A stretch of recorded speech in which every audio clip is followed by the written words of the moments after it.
for round two.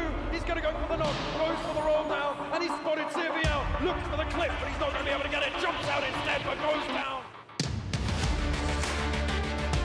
Forward, trying to get a better position using the smoker's advantage. Drives straight in. Out instead, but goes down. Now it's just Mortal alive. For Soul in a 1v1, but he cannot do it.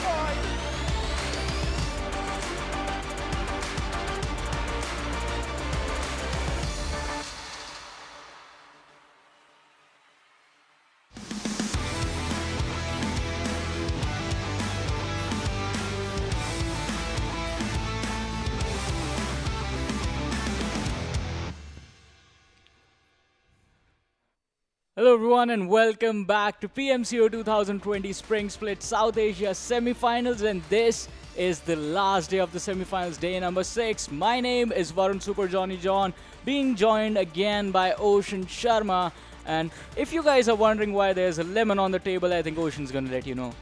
I mean, so today there's a little bet going on between us two amazing, incredible casters, and I am more incredible than him. I just wanted to state that. So yeah, a bet is being made out there, and the matter of the fact is, we are gonna pick some teams each and each and every match, and we are gonna see. Suppose I pick Team A, he picks Team B. If my team at the end of the match is at a higher standing than his team, then he is gonna have a lemon shot. Yeah. Or vice versa. If my team is lower, then I'm gonna have it. But that is gonna happen at the end of the day. So you know what's at stake out here. 5 lemon shots. At max, because there's going to be 4 games. We'll pick a team for each game, and we'll pick one team for the overall as well. And there are certain rules. So for game-wise, we'll have to pick teams from Group B and C. And for the overall, we can't pick any of the top 8 teams. Yeah, overalls, we can't pick any of the top 8 teams. We'll be picking up a team before the overall standing shows at the end of the day. But then... no, we'll be picking the overalls right now as well. Oh, yeah, we'll be picking the overall. Sorry, right now. Not the end of the day, because that's going to be something. So, that and we are going to pick each and every team. And as we are going to get some points, we'll see who actually gets so many 11 shots, and so are the teams that have their points distributed among them. As you know, the placement points are out there. First position gets 20 points, second gets 14, then 10.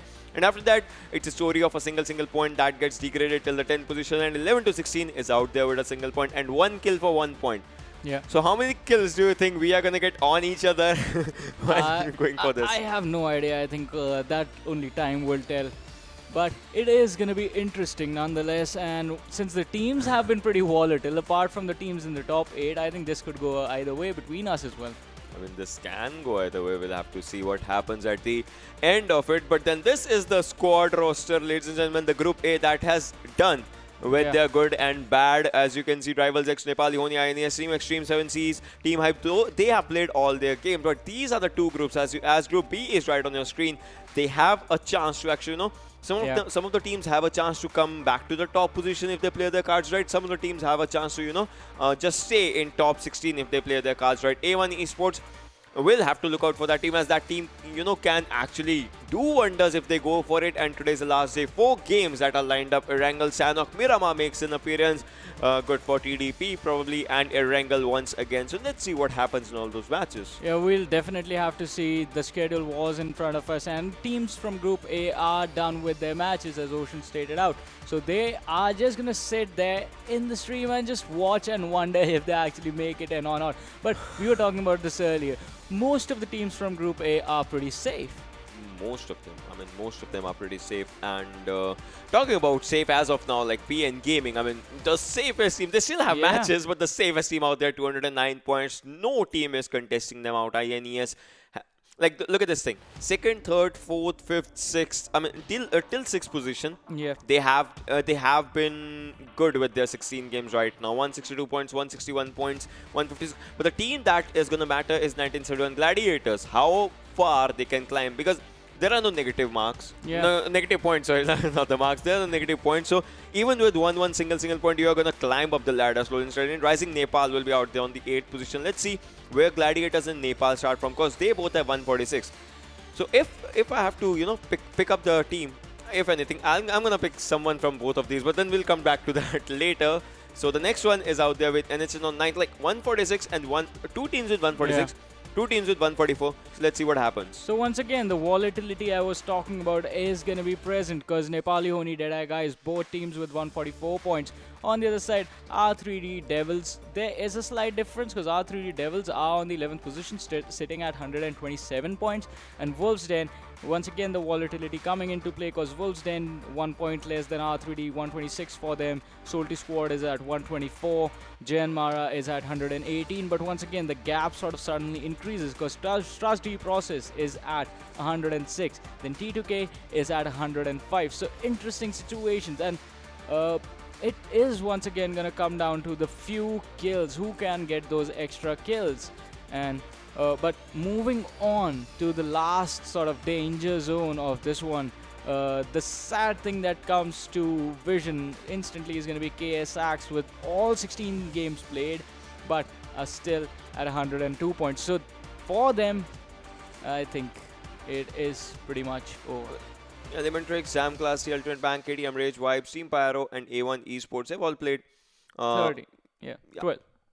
Yeah, 12 games. Yeah, and they have a chance to get up the ladder as well right now. But A1 Esports, it's gonna be much more difficult than you can imagine right now. I mean, 4 games, all 4 should be a chicken for them. If they lose in even the single game, so that's gonna be an issue. But pick a team right now as the game is live. Pick a team. For the overall, Rising Nepal is mine. Pick a team.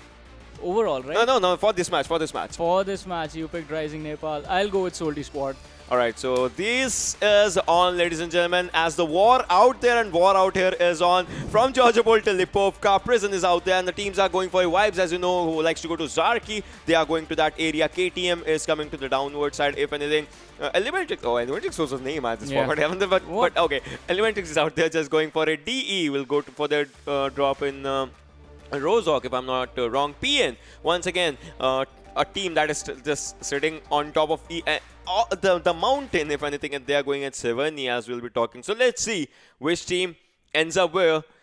You have picked up Salty, and I have picked Rising Nepal. So guys, if you have a bad game, trust me, we are gonna either one of us is gonna have a bad day. So we're gonna see what happens in all of those things. But right now, this is the first game for today, ladies and gentlemen. PN Blend on your screen, going out there till Severny.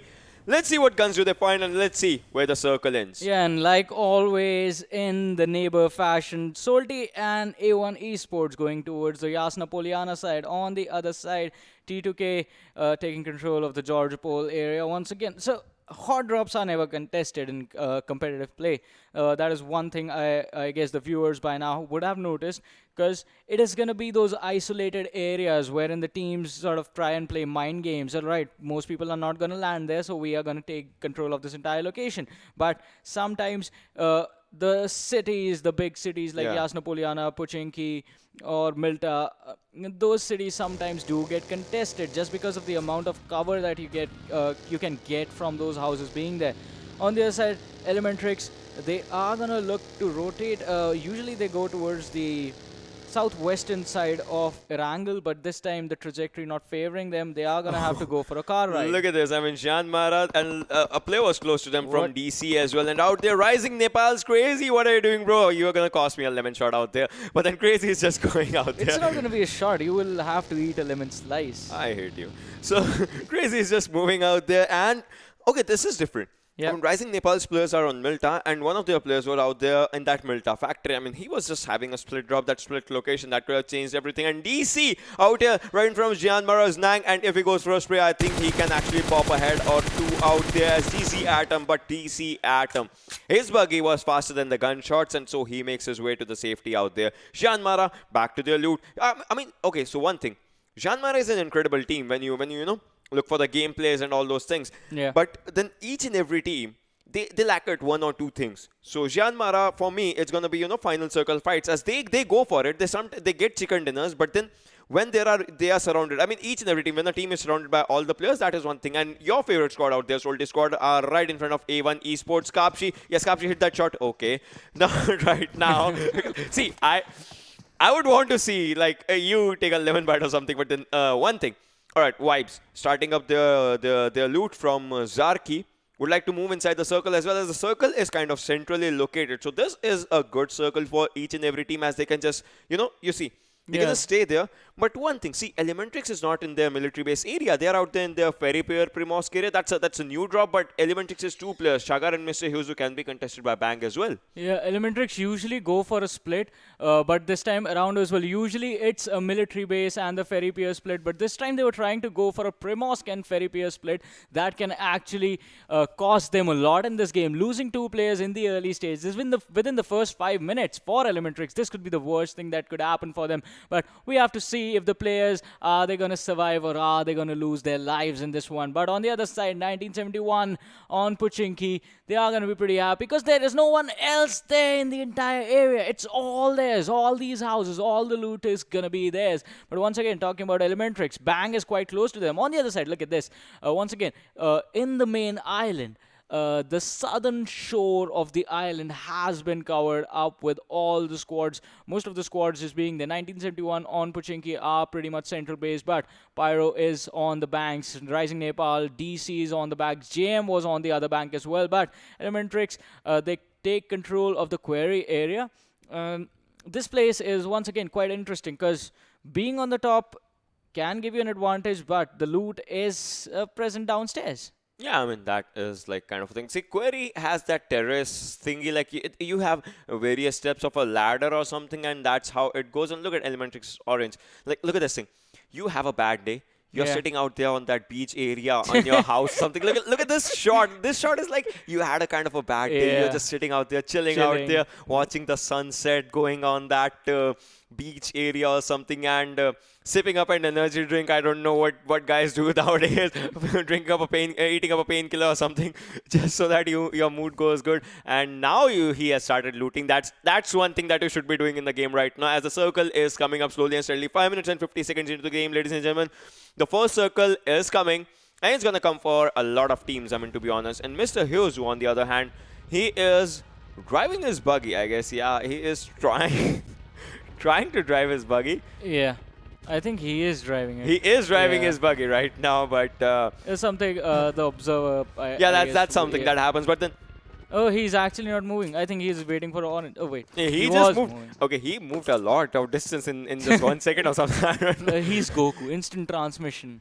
And instantly travels to basically a shed and is going to go in and get cover for himself. Okay. But on the other side, Ocean Sharma is pretty much confused with that reference. No, I know what Dragon Ball Z is, okay? So, I mean, I love Vegeta more than Goku for some reason. I mean, because the guy trains really hard. I mean, he can...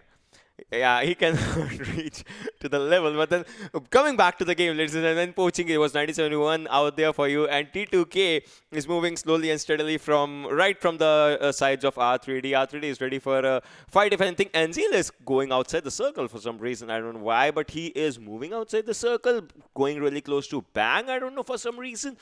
That's going to cost him his life, if anything. That could cost him his life. But on the other side, KTM were closing in towards his direction as well. So he has to be really, really careful. But on our screens right now is going to be PN Gaming Blend picking up Ayush, one of his teammates. But Vibes, who were all the way in Zarki, have actually managed to rotate towards the zone quite safely this time around. Zarad and Redeye, the first 2 people from the squad, have made their way in, but now they are going to be pretty much careful about how they progress from here. On the other side, TDP once again towards Novo. No one actually contests TDP since I think. I mean, INES contests them, but right now they're not playing today. So yeah, they're not playing today. So it's a good thing for TDP, as they are like, we have a place, we have our guns, we have each and everything, and we are just gonna go for a fight. Puffy out there, Utsarga on top. Obviously, he's gonna go for a fight or something. And Mr. Thing, on the other hand, the 4th player from TDP, just slightly a bit far away from his team, but he's gonna gather them once again. Rising Nepal, I think they are making in for a first kill or anything, as they have surrounded Pyro kick ass, and this is looking bad for Pyro. Or it might be bad for Rising Nepal as well, I don't know, because the situations can turn either way. And out there, Pyro kick ass, he's being shotted from the other direction. Pyro mid comes in, takes down Rising Nepal. Sonam needs a revive right now. Alex Whitey has also been spotted. So Rising Nepal did a really good push on Pyro, but the push actually backfired out there. We'll have to see what happens as Kick-Ass is out there in that house. Yeah, but this is a 2 versus 4 engagement, so they have to know that they have an advantage. Pyro Kick-Ass, once again, as Ocean said, is all alone in that house, and he has pretty much been cornered. On the other side, Rising Nepal, the only downside for them right now is that fact that Sonam got knocked out. Once he get up, he is going to have to use that healing utility, and in the early stages, in the first 8 minutes, since Rising Nepal's rotation was a little bit weird, we don't know how much they have, but the other 2 players from the side of Pyro, they are closing in. Myth, Yama is here as well. The backup has arrived. The backup that was needed is out there. Myth is on one side. Yama and Kick-Ass. But can Yama climb up? I know he cannot climb up, so he'll have to take the fight from the outer direction. So even if the 4 players are together, they are still separated by one another. Even if the 2 players of Rising Nepal is in just one house, they are separated from the other 2 players that can't give adequate cover as they don't have the enough angle for that. Crazy and Prerak in one house. Yama in the same house, in the same area, in the same floor, but is separated by just one wall between them. Trev, can he go for some cover out there as he can just pull off a miracle? No one knows his location right now. The smoke is just separating Prerak and Yama, as you can see. Yama has an Uzi, a suppressed Uzi if I'm not wrong, and an M4. I can see through that. AKM on Prerak's side. Yes, he has those 2 guns. AKM and Mini 14 in the hands of Prerak. What is going to happen? Switches to Molotov right now. Can he just pull it off? No, switches back to AKM. Trevias is moving forward as he can restore. A grenade comes in, but it just bounces off from Rising Nepal's side. Pyro Kick-Ass is ready for a fight as well. Look at this. The Cold War going on. Grenades and throwables are coming in handy right now, but then see, that grenade could have been on him. But Prerak comes in, he goes for the first shot and takes on Kick-Ass, just finishes him in an incredible way. That was just amazing. Now it's the fight as Yama also takes on one player, going in for a reload right now, but I think Prerak is going in forward. Prerak moves in with a crouch shot, takes down the second player as well from Pyro, and Pyro is in a bit of trouble. Myth will have to move in forward. Trev ES is going for a revive right now. Can Trev go for a revive? As Alex, YT and Sonam also need a revive. 1v3 situation. Prerak is the lone survivor. Crazy is also standing now. Yeah, this player was low, but now Prerak is going to look to go out of the house and revive his other teammate. On the other side, Myth is closing in slowly, and Yama and Trevs are pretty much ready. Myth, he's going to go up, but Prerak, can he take this one? No, he can't, and he's going to get taken out, and Rising Nepal are the first team to get an exit from this game. I am gonna have some lemon shots for me. Groza is the first airdrop gun out there, as you guys can see, with a medkit and level 3 stuff. But look at this, the circle is coming slowly and steadily. We'll have to see what happens to the circle right now as the circle is coming, and so many players are actually going down. R3D, I think R3D can also make an exit out here because players of R3D are just done for. Yes, 1971 just obliterated the competition, but KTM is ready for a fight. KTM has spotted the players. KTM has actually surrounded them. The second airdrop also having a closer right now with an adrenaline boost, and Ramos with us. VSS takes down 2 players, Nighting and Sinestro, and Saluite is also done by KTM Akshay. They are surrounded. Akshay is moving in forward. Ryan is a lone survivor out there, and Ryan is low on HP. 10 HP for Ryan. Can he just pull off a miracle? A miracle is needed out here for Ryan out there, but then won't be enough, and another team goes down. Gladiators make their exit on the 14, but look at that. Solti is ready for a fight. Yeah, they are not going to be too happy about this one, but now Solti squad on the other side, KTM, they are going to look to move forward and further in towards control of the center, but information being given to Solti squad is going to result in a scout heading towards their direction. And if this person from Solti squad spots out the players from the side of KTM, they are going to get engaged upon by an entire squad that's looking for those kills. But now KTM is going to be leading the scoreboard for now because they just wiped an entire squad. That's going to be 4 free kills being given to them. But once again, the blue zone is going to make contact, and the circle makes a drastic shift with School being in the southern side of Yasna Polyana coming in. So northern side of the farm is pretty much going to be safe. The western side of Mansion, it's in sort of in the middle of nowhere this time around as well. But once again, PN Gaming and DE Illusion, they are quite close, DE and PN Gaming. Illusion is the man that's like closest to PN right now, but he has to be careful as well because the balcony in that house, that could be one of the places where he could be spotted and basically take some damage for free for no reason as well. But now we see T2K trained to kill, trying to rotate in towards the zone. Elementrix doing the same as well, but DE, they are gonna engage on Bang, and LTD is gonna be knocked out and finished off as well.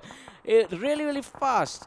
On the other side, Bang is literally on the other side of the ridge. So DE, they are gonna have to be careful about this engagement. Shifu is already quite low rated, is trying to find an opportunity to spot the players from the side of Bang, but now they are fighting in two different directions because as you can see, Wadu is looking the other way. Rated Sir is looking towards PN as well. And the sound cue is just not working in their favor. PN, either they have spotted the players of DE or either they have heard them, but they know where they are. On the other side, Jyanmaara spotting out Elementrix, Mr. Yuzu. Shots being fired, not managing to connect anything. Yuzu stopping downside of the ridge and is going to look to find a way to see actually who was giving him trouble. I mean, as of now, this is an important thing. And look at this, that car 98 can come in handy as it was properly on Ayush's head, but then Ayush moves out for a safer spot. PN, as you guys can see, they have this compound for themselves. They have 2-3 houses in this, so the rotation from one house to the other house, the cover can actually come in handy out there. But DE,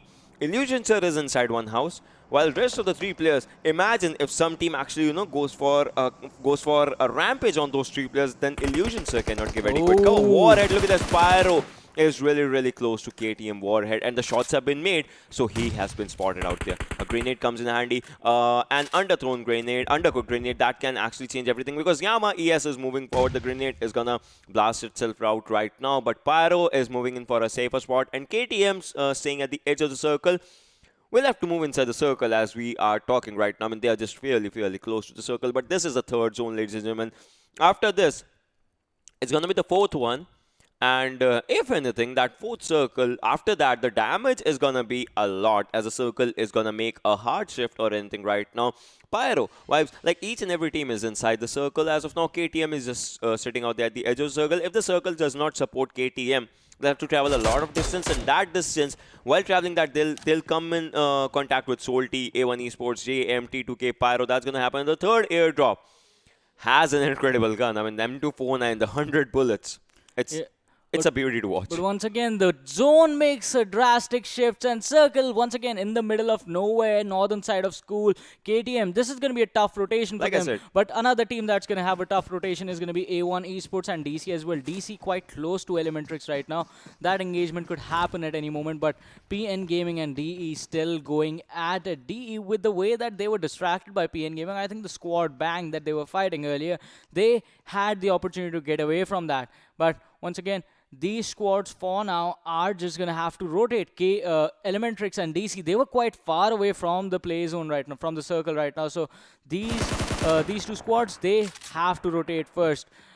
Jyanmaara was caught out by the players from Bang Bikal, but the shots missing. Bikal spots out the other players who were busy with DE, but Jyanmaara just comes into the middle of this interaction, and DE, just one player being knocked down. Illusion Sir is there for the support, and Salty Extreme getting A1 Sinister. AJ finishing off Dante. That is just going to be unfortunate for the side of A1 Esports, but Karpshi is going to retaliate with that, and he is going to try and save his teammates for now. Alright, A1 Esports is Karpshi. He is trying to go for the save if he can go for it. T2K Boliang takes on Pyromith. ES Chala's grenade takes on DE Shifusa. A1 Esports player currently reviving. They can see the players from the TPP angle as Salty is out there. Extreme is also down right now, and Pyro squad gets eliminated out there. But then this one thing, as Jyanmaara is also taking its fight from the other direction. That is going to be something. Jyanmaara taking its fight from 2 different directions. ZE on the one side, KTM on the other side. DC Pro Noob goes down as we are talking.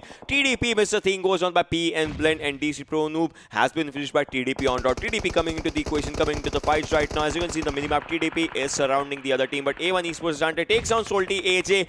Salty Sadhu with that UMP takes down A1 Esports' Kapshi, and Dante goes down by Salty Extreme's Beryl M762, and Salty Sadhu eliminating A1 Esports. Salty is on fire right now, and the domination with 3 kills in this fight by Salty Extreme. That guy is looking really good when it comes to a fight right now. The team is determined. That seems like an incredible thing for the team right now, as they kind of need those points to stay in top 16. The top 16 teams are the ones that are going to advance for the PMCO Finals, and this is important for each and every team. Vibes, on the other hand, still playing at the edge of the zone right now. They started their journey with Zarki, and they ended up right here. Let's see how far can the journey go for them. Bang is kind of surrounded by the teams on the mountain side, so the next rotation for the team is going to be really difficult. TDP Utsaka with the Kar 98 takes down DC Atom as we are talking. Yeah, but once again, Jyanmaara with that high ground, they have the high ground, but for now they are going to be in trouble because they are being surrounded as well. DE rated, so with that many 14 is going to look to spot. He's looking to blow off the tires of that car that was parked inside the house just to stop T2K and put them in a bit of trouble when the next circle comes in, when they have to rotate in the future. But for now, Jyanmaara, they are going at it with the players from the side of KTM, and that once again is going to be an interesting fight because KTM Warhead, he has been knocked down. Akshay is quite low. Suraj once again proning behind the rock. Gunner is trying to find a flank, but Suraj, I think he knows that the player is there. Oh, the shots being fired are going to give away the information, but Gunner once again retaliates with shots of his own.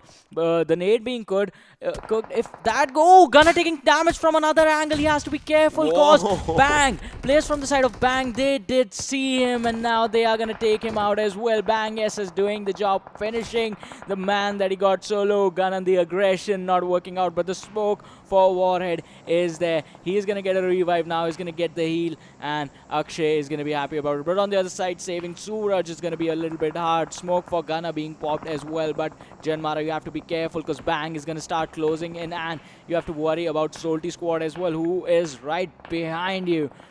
So 11 teams remaining, ladies and gentlemen. This is something out here. 36 people alive. Bang, the circle is not on them. 100 meters the distance from the circle. Jyanmaara, Bang goes on by KTM Warheads.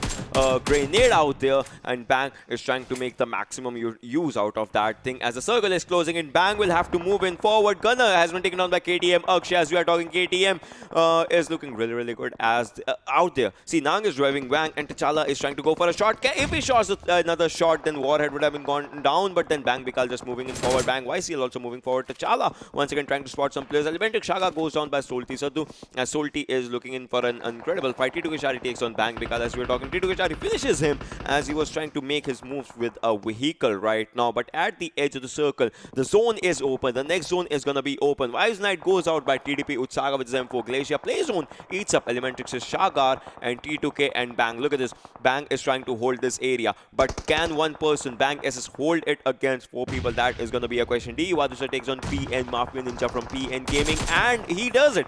Bang SS takes on one player. Damn Classic gets eliminated on the 11th spot right now, and Bang SS will try to go for a finish or not. He's going for some jump shots. Can those jump shots land on him? But a grenade comes in, is on the right now. Now he has the idea of grenade. He's gonna throw that grenade. Can that grenade do the damage? As grenade has been thrown, the grenades are coming on him, but another grenade goes thrown and takes down T2K Hunter to a low HP, but finishes one player. That is T2K Legend. Shari's moving forward. SS spots him as well. 1v3 situation, is low on health right now. Won't be able to take him as he's 10 HP, but does take him.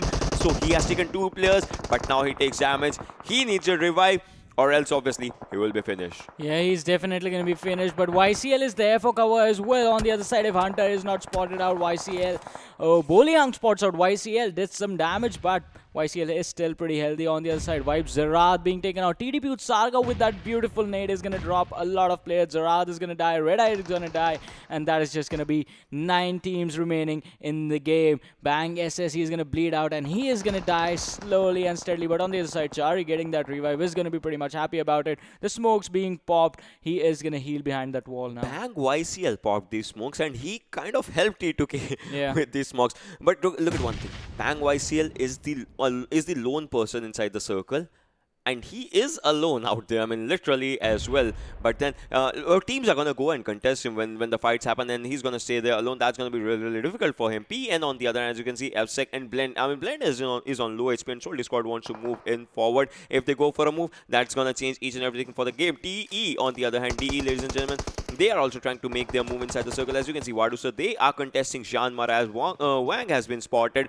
And T2K undertakes on KTM Suroj. Illusion Sir, Shifu Sir on the back end of the house, and T'Challa on the one end. If Illusion Sir can do one thing, he can go for a grenade, and that can pop T'Challa down, and that can actually keep Jyanmaara in a difficult situation. But that's not happening right now. But DE, now they have to move inside the zone, and the zone is, I mean, they have to contest Jyanmaara either way or the other. If they stay there late, then the zone is going to damage them as well. Yeah, Nang steps up though. T'Challa drops out. Wang is going to follow soon, and DE could be in trouble because looks like JM, they are looking for a wraparound, but Solti AJ is going to finish off some of the players. Ultimate Bang taking an exit from the game. Solti Sadhu is going to be dropped, and DE was the team that did it. Jyanmaara and DE still going at it. T'Challa is going to be dropped. Wang still left standing. 2 players. Oh, it's all three. All 3 of the players from the side of DE have gone down. Illusion is the only man left standing. This is going to be a 1 versus 1 fight, but the revives, they are gonna come in soon. Illusion reviving his teammates. PN Gaming taking an exit early on. The team sitting on number 1 position for now. And Nang, he does not have an opportunity to revive his teammates because they are down. On the other side, T'Challa, he is getting a revive on the back, but Rated is going to be up now. He's going to be healing, and Illusion popping up that smoke is going to revive Rated in a matter of seconds. And that is going to happen now. He is up, but the players still not finished off from the side of Jyanmaara. T'Challa is up. He's going to heal up, and he is at 75% health now. The fight coming in once again. T'Challa getting knocked out for the second time. Wang is going to be up in a matter of seconds, but can he make something happen? Nang, the revive comes in. How long can they take this? How long can they delay this fate? But once again, DE, they have basically put them in a chokehold for now. T'Challa was finished off. DE still in this 2 versus 4 situation, but Jyanmaara, can you win this one? Shifu is going to be dropped. Illusion, he is trading damage with Nang, but Wang is going to be dropped instead. Now Nang, the only man left standing. Can he win this one? I don't think so, because 2 people were shooting at him, and he's going to go down. Whoa! Shifu sir takes a nade from T2K, and that is going to put them in trouble. 2 players from the side of Jyanmaara DE go down this time. It's a 2v3 situation, 1v4, 2v3 situation, ladies and gentlemen. This is incredible. That was a teammate. Yeah, I mean T2K is surviving out there with 3 players, and on the other hand, DE, which team is gonna get the first chicken dinner? As you can see, T2K with 3 players, DE has to get inside the circle. DE will be in the open if they don't play the cards right, and T2K is ready for the fight. T2K has enough cover. T2K has the game in their hands. Can T2K actually go for it? And if you see the top damage dealers out there, if you see Wadu sir, 1100 damage on his hands with 4 kills right now. Salty Age is 760 damage with 4 kills. T'Challa 654, Shari 641. But which team is going to win as 4th and 5th person? T2K, Shari and DE Illusion, so their teams are fighting out there, and they want that chicken dinner. This situation right in front of Wadu sir and Illusion, so they took an incredible beating out right in front of Jyanmaara right now, but all this can actually land up short as Illusion is moving forward. Bolihang has spotted him. Bolihang has his crosshair out there. As you can see, he's ready for a fight. M4 6 times. I think that spray can actually do some damage. Illusion has had some damage right now. Wadu also wants to move in. The smoke is helping him right now, but the 7th circle is coming. The circle of death is out there. A grenade on Illusion takes his HP down to 75 once again. Shari has that airdrop. Shari has that cover. Another grenade. Look at that. Look at the distance the grenade has actually covered. Illusion if he's not ready for it. Oh, but the grenade just bypass him. Wadu and Illusion once again in their covers. Bolihang, Shari and Hunter in their covers. 2v3 situation, ladies and gentlemen. The first chicken dinner. Which team's gonna take 26 plus minutes into the game? The final circle, the semi-final circle is slowly and steadily coming out there. Wadu is also throwing some grenades, but that is gonna land a bit short, as Bolihang does not get enough damage right now. What is gonna happen in this fight? This is one area where the road ends for either one of the team. This is one area where a chicken dinner is going to be delivered or handed to the other team. Both the teams are going for each and everything they have. The smoke cloud has gone away from DE's side. They are right in front of the eyes of T2K, but yet they have adequate cover. They can sting their opponents, but can they actually do it right now? Will they be waiting for the perfect moment to just pitch in as the 8th circle comes in? Now the circle does not favor either of the team. After these 40 seconds, this is going to be a heal battle game. But till then, they are still trying to make proper utilization of time if they can. Illusion sir, DE Wadu sir, Bolihang, Hunter and Shari just ready for the fight. When they get the chance, I think they're gonna go for it. Yeah, one good nade is gonna change the entire situation, and who is gonna be the first one to hit that? The Molotov is gonna fall a bit short in front of Wadu sir, who is popping smokes in front of the players from the side of T2K just to see if someone is gonna try and peek on the other side of the smoke. But the wraparound is just not gonna come in. T2K Chari takes a lot of damage this time. time, drops to around 55% health. Look But at the now, guy, he players has from the side of DE, they are going to look to close in with the smoke cover coming in. Oh, this is incredible. But if the random fire, if the blind fire shots actually connect, then this rush is not going to work out. Bold The move. helmet has already taken a lot of damage. But Illusion, he's coming from the other side. Chari and Bolihang, they could be in trouble. But Vadu is wrapping, going for the long wraparound, takes a lot of damage, drops to 70% health. But could this be it? Could this be where the 2 versus 3 clutch is going to happen for the side of DE? Chari takes a lot of damage from that nade, but Hunter, he is cooking his. Vadu, he knew the position. Illusion was taken down, and with that nade, Vadu is going to drop as well. As T2K take the first chicken dinner in the first game of the last day of the semi-finals. I mean, that was a bold move by Yeah. DE Illusion, sir. There was a smoke right in front of him. Still, he was trying to just move in, pierce through the smoke, and his guns were trying to pierce through his enemies as well. But he could not make the better utilization of it. But I saw one thing. They have 11 kills. Yeah. Once again, 11 number is counted just for us.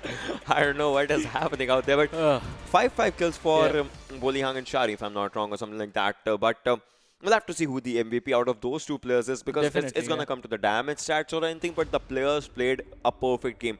DE, on the other hand, had an incredible fight with Jyanmaara before the fights actually happened. They had an incredible fight with Jyanmaara out in that house, and they had a proper there was a one time it was a 1v1 fight. Yeah. They managed to revive their players, both of them, and once again took it to a 3v3 fight. I mean, after that, obviously the things went south way, but then it was incredible. It all comes to how you start your fight, where you keep your fight, and if the circle is not coming right in front of you, you still need to move inside the zone as well. It was a 6 circle, if I'm not wrong. That 6 circle, it's gonna do a lot of damage, and you're still fighting outside the circle. You are smoking right out in your area just to move inside the circle, and then you're smoking right in front of your opponent so that they don't see you, and you have to just barge in. I mean, obviously, DE did not get a chicken dinner, but all they got is like a lot of game sense, because they just taught us a lot of things out in this final game. They just taught us how you can engage in a fight which is not even yours. Yeah, that was actually a really perfect engagement, because wrapping around smokes is something that you need to be careful about as well, and that can be a double bait, because if your opponents actually do the first peek, then you know where they are going to come in from. But on the other side, I think the only place they were at a disadvantage was the fact that the numbers were not in their favor. It was a 3 versus 2 situation, so obviously the damage is going to be one-sided, and that is exactly what's happened. As soon as Illusion went down, and Vadu, the position behind the tree, that was sort of something that was questionable, because you do not really have anywhere to go. Even there was a gap between where he was standing and the smoke, so one nade actually did its job. But I mean, yeah, the engagement was actually pretty good. Engagement was good. There was one thing that actually Illusion sir went forward. Yeah. But he engaged in the wrong direction. I mean, he could have engaged in the right direction. There was one player on the right and 2 on the left. He tried to engage. He thought there was 1 player, but then there were 2 players. The 2 players were like, he put 1 player's health down to 10 HP. But then the other person's spray came to him, like Shari's spray came to him, and that actually dropped him down. Otherwise, if there was just a one-on-one fight, I think his Uzi would have done wonders out there or something, and then the game could have, changed everything, as it would have been a 2v2 players or something. But then T2K actually wins the game, and 2 players from T2K had 5 kills each. But then they can only be 1 MVP, right? Yeah, they so can only be 1. So let's just see who is the MVP for this game right now, as we are going to talk numbers after this a lot. So yeah, that's going to be like one of the things. But yeah, but who you think is going to be? Because 2 players had 5. Bolihang, Shari, Hunter, like your random guess. If you guess it wrong, okay. All right, I know who it's gonna be. Nope, you're gonna. I'll let you know in a couple of seconds. Let my psychic powers come into play. If you don't see it or something, you're gonna have to eat lemon on my behalf or something. No, those were not the rules, and I predict you to get Chari with 5 kills, 790 damage, 10 kilometers distance traveled, and 27 minutes of survival time. So. Distance travel is a lot, if anything. And this guy was dominating in a new. You saw the new graphics, right? The damage dealers, the maximum damage dealers, the players who were doing domination. This guy was actually dominating out there. And with 5 kills and 790 damage, I think this guy justifies his way for the MVP. Yeah, those stats actually pretty much do it. And especially with the rotation, the long rotation coming in. But from there, let's move on and have a look at the game standings for match number 1 that was played on Erangel and see how the teams did. T2K getting that chicken dinner with 20 placement points, 11 kills. and 31 points in total. First place to them. Deadeyes Guys on the second, 21 points. Salty Squad is going to take the third spot, 20 points. 13 kills for this team. 13 kills. Incredible. I mean, their placement points, obviously, it's 7. Yeah. They had an not the earliest of the exit, but they were eliminated on 6th or 7th something. Yeah. But then, with those 13 kills, I think even if they were like thinking that they can end up in top 2, that would have happened if they, just had one more point or something, because the kill number just justifies their gameplay. Yeah, and moving on, it's going to be Trusty Process on the 4th. And moving on to the bottom 6, the place where teams are actually going to be in a bit of trouble. Once again, look at this. A1 Esports, R3D Devils, 15th and 16th. Damn Classy on the 14th. 1 point each to these 3 teams. On the other side, Rising Nepal is going to be 13, just 2 points from this game. Elementrix, 12th position, just 4 points from this game. Vibes is going to be 11th, 4 points as well. 1971 Gladiators, 10th, 4 points as well. And Ultimate Bang, 5 points, 9th position in game number 1. I mean, my lemon's on 13 right now, so that's going to be one of the things. So the count is Ocean for now is going to have one lemon slice. Yeah, so yeah, if you guys are joining us right now, so there's a bet going on between us two. We are gonna predict a team before each and every match, and if my team ends up on the bottom side as compared to his team, like if his team is team A and mine is B, if his team is getting chicken and then mine is like on second, third, even on second, then I'm gonna eat a lemon slice. On the other hand, if my team is getting on like first, second, third, fourth, anything, and if his team has a lower rank than mine, then he's gonna have a lemon slice. So right now the count is I picked up Rising Nepal, he picked up Salty Squad, and his team had 13 kills, and like he was pretty confident with that number, if anything. And my team was 13 this time. I mean 13 kills on 13th. Okay, so see. Yeah, let's have a look at the top damage dealer as well. Yeah, let's just divert from the topic of my sadness and let's just. I don't want to make you feel too bad for this. Damage dealers now. Wadu sir with 1100 damage on him. T2K Chari 790. Salty AJ is gonna be 760. Illusion sir damage 647, and Pyrometh is gonna be 516 for this game. Wadu like 1151 damage. Wow. Wadu. I mean, but seriously, that was amazing. Like if you talk about the damage stats and all those things, but then let's just have a look at the overall standings. Like which team has started their day in the overall good standings, which team kind of needs to focus, as the top 16 are gonna be the ones that are gonna qualify. PN Gaming, I mean 215 points, still good for them. Deadeyes Guys is out there on the second one. INES is on the third. Rival X is on the fourth. Team 7C is on the fifth. Team Hype is going to be on the sixth. Team Xtreme is going to be on the seventh. And 1971 Gladiators is going to be out on the 8th spot with 150 points in the bank right now with 13 games. Yeah, moving on to the next stage, we'll have to see how things are changing. Rising Nepal taking a slight dip. 9th position, 148 points. Salty Squad climbing up slowly and steadily.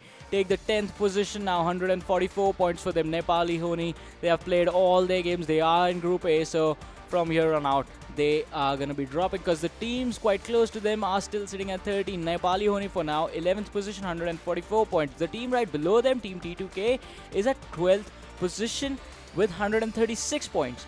Jyanmaara is 13th, 130 points. R3D Devil 14th with 128 points. Wolves Den 15th position, 126 points. And Trust D Process is going to be 16th, 120 points. But moving on, so Trust D is sitting at 120. Now from there on out, Elementrix is 17th, 15 points behind Trust D Process, 105 points for them. KS Axe is 18th, 102 points. Damn Classy is going to be 19th, 78 points. Ultimate Bang is going to be 20th, 77 points. KTM Rage is going to be 21st, 75 points. Team Pyro is 22nd, 58 points. Vibes 23rd, 58 points as well. And A1 Esports 43 points, 24th position. Alright, as of now, if you had to pick a team for the overalls, like at the end of the day, we're going to have 5 slices. 4 for each match, 1 for each match, I mean 4 matches and 1 for the overall. Which team are you going to go for the overalls? Alright, so for overall, we can pick anything, right? Yeah, we can pick except the top 8. the teams whose matches have been made, and also PN Gaming, because that is already on top right now. Okay, so we can't pick in the top 8 though in the overall, okay? Let's decide upon that.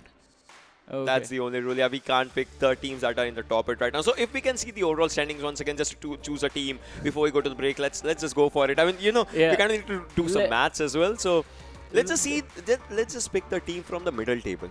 Yeah, let's just do the middle table and see. If we can see the middle table once again, like the teams that are from 9 to 16, let's just go for that. And okay, pick yours, Ocean. You go first in this one. Why me? And you guys too, every single one of you is watching us on stream. You guys pick your team and cheer for them and see if they actually make it this time. Because it is going to be intense by the end of today. Okay. My first pick was Rising Nepal. Yeah. First match. Yeah. My overall pick is going to be Salty Squad. Overall is going to be Salty Squad. Yeah, my overall pick is going to be Salty Squad. So by that I mean is Salty Squad at the end is going to end up at a higher rank as compared to whatever team he picks. I'll pick Rising Nepal in the overall. Alright, this is a war right now. I mean, okay, if Salty Squad does not do a good standing at the end, I'm going to be like, why me? Yeah, but for that, we'll have to see for the day to be over. Right now, that was just the first game. There are 3 more games to go. Yeah. And the difference between the teams that can qualify and that can't qualify, basically, right now is just Trust the Process and Elementrix, the positions that they are in. Because 15 point of difference, that can be made up quite easily. And that can easily, quite easily push Trust the Process below the benchmark. And they have to be worried. They have to perform on the other side. Elementrix is going to outshine themselves as well because there's going to be a lot of incentive to make it into the finals. That is true. But then let's just have a head-to-head of our teams like Salty versus Rising Nepal, where those teams are standing right now, because our lemons depend on them. Like, not literally, but like, I don't know. 67 kills for Salty Squad, 55 for Rising Nepal out there. I mean, okay, Salty Squad does less damage, but they are much more efficient with the kills. Rising Nepal has a lot of damage, but when the kill count comes, it's kind of a different scenario. Salty Squad has a low healing point out there, but then Rising Nepal has 6662 healing for themselves. Headshots, it's kind of one and the same thing, but then Salty has 1 chicken for themselves. And Rising Nepal, because of those 2 chicken dinners, that 4-point lead is going to come in handy. Yeah, that is definitely going to be handy for them. But once again, as you were saying, Salty is a little bit more efficient with their damage. And on the other side, Rising Nepal, we have seen them take a dip in their performance since the first time they played. Because that day, they were just amazing. They were on fire, basically.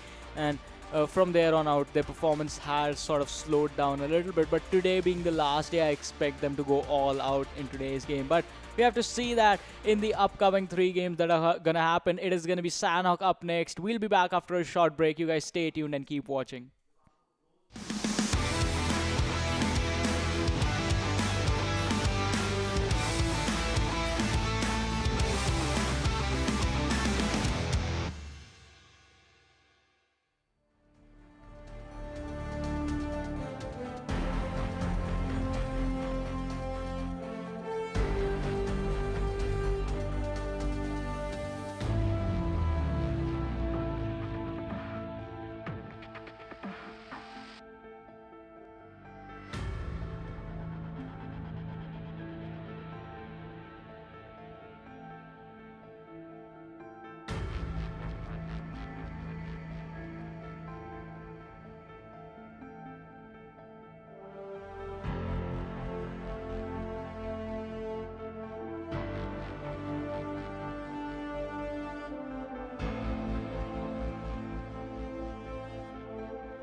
Hello everyone and once again welcome back to PMCO 2020 Spring Split South Asia Semi-Finals Day number 6.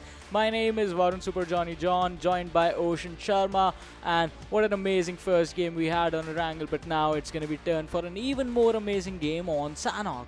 Pick a team, pick a team, pick a team, pick a team. Jyanmaara. Okay. So this is going to be a second game. I don't know. So this is going to be the second match, and okay. So the major thing is now DE. They had a second position the previous one. Yeah. T2K had the first position. So DE has it in them. Like they can actually go for those matches, incredible matches. We'll have to see can they contest their dropping spot or their dropping spot gets contested in Sanhok, and if the teams will be going to boot camp or see, because this is do and die situation for some teams. Yeah. They might change their strategies, they might not. So for this, I don't know.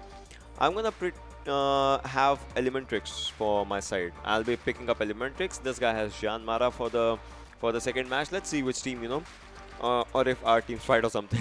Yeah, our teams are gonna fight definitely, but this time on Sanhok once again, things are gonna look slightly different than usual because this is gonna be the last game. You don't really have to care about anything. If you mess up, this is gonna be it. You are gonna be careful with every single little detail about the game. Yeah, I mean today everything has its last. We're gonna have last Erangel. We're gonna have last Miramar. We are about to have last Sanhok. Yeah. So if you guys need to change your strategies or anything, now is not the time of experimentation. Exactly. But if you are at that weaker spot of the bunch of like 9 to 16 or something, you can go for a bit of an experiment. Like you can go for a bit hit and trial or something, but it should be a hit and not a trial. That just takes you down or something. Let's just take a look at our teams, the teams that we have picked. That is Jyanmaara and Elementrix. If we are talking numbers about that, so your team, Jyanmaara, has 46 kills.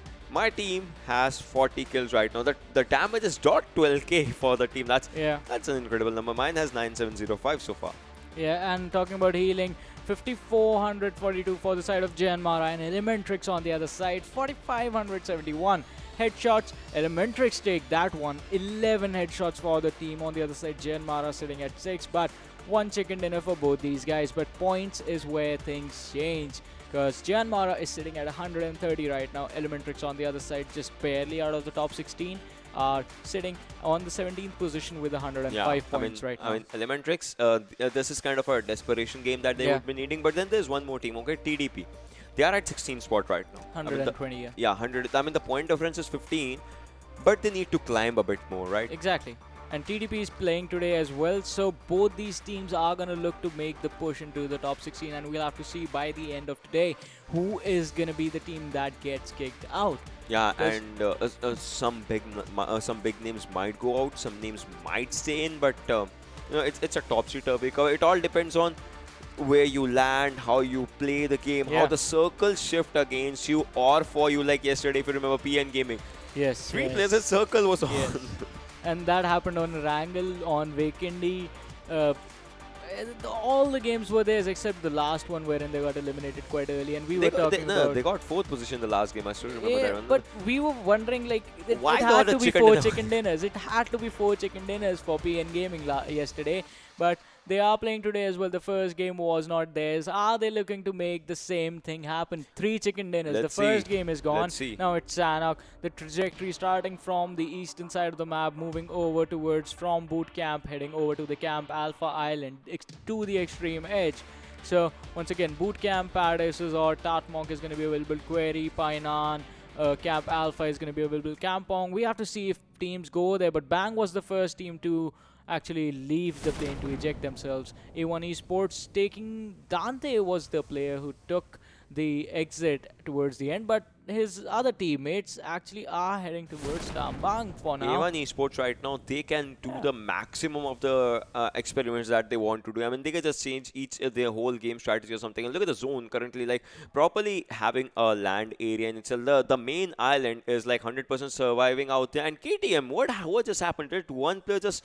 I think T2K and KTM just got into a fight, and that just turned out to be bad for T2K, if I'm not wrong, as they just had one first exit out of the game right now. And Hathin is the area where DE is, a team that was doing good and decent, and they did good in the previous game. And R3DIR2 currently going for TPPF switch as we are talking, has an M4 in his hands and a UMP on his back. We'll have to see what kind of gameplay they can actually come out with it. And Elementrix is right in front of A1 Esports. Like, now see, A1 Esports, they had kind of a split drop or something like that thing happened. That can put them in a dangerous situation out here because Elementrix is looking forward for them. But then Elementrix is also in a bad spot. And Orange takes on A1 ES Dante out in that fight. R3D IR2. If he goes like straight away, he's going to meet KTM out there. And KTM, they had a good start right now as the first kill is in their hands. Yeah, A1 Dante on the other side. He did not have a good start, getting caught by Elementrix.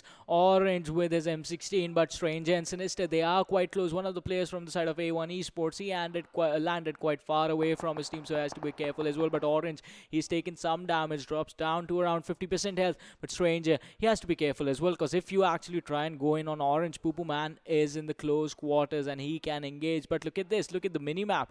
The other player from the side of Elementrix, he is quite close to the squad of Vibes. Vibes already down 2 players being knocked down. That is going to put them into trouble. And Mr. Yosu just taking care of Zarad. He was knocked down as well. But now Redeye is going to look for the wraparound. But is the revive going to come in first, or is he going to look to engage on Mr. Yosu? Oh, Knight is going to be spotted out. And can that Vector actually dish out the damage? Yes, it can. Knight being dropped really low this time around as well, but Zarad is going to be picked up. Back again, and Mr. Yosu is going to be taken down with that QBZ from Redeye.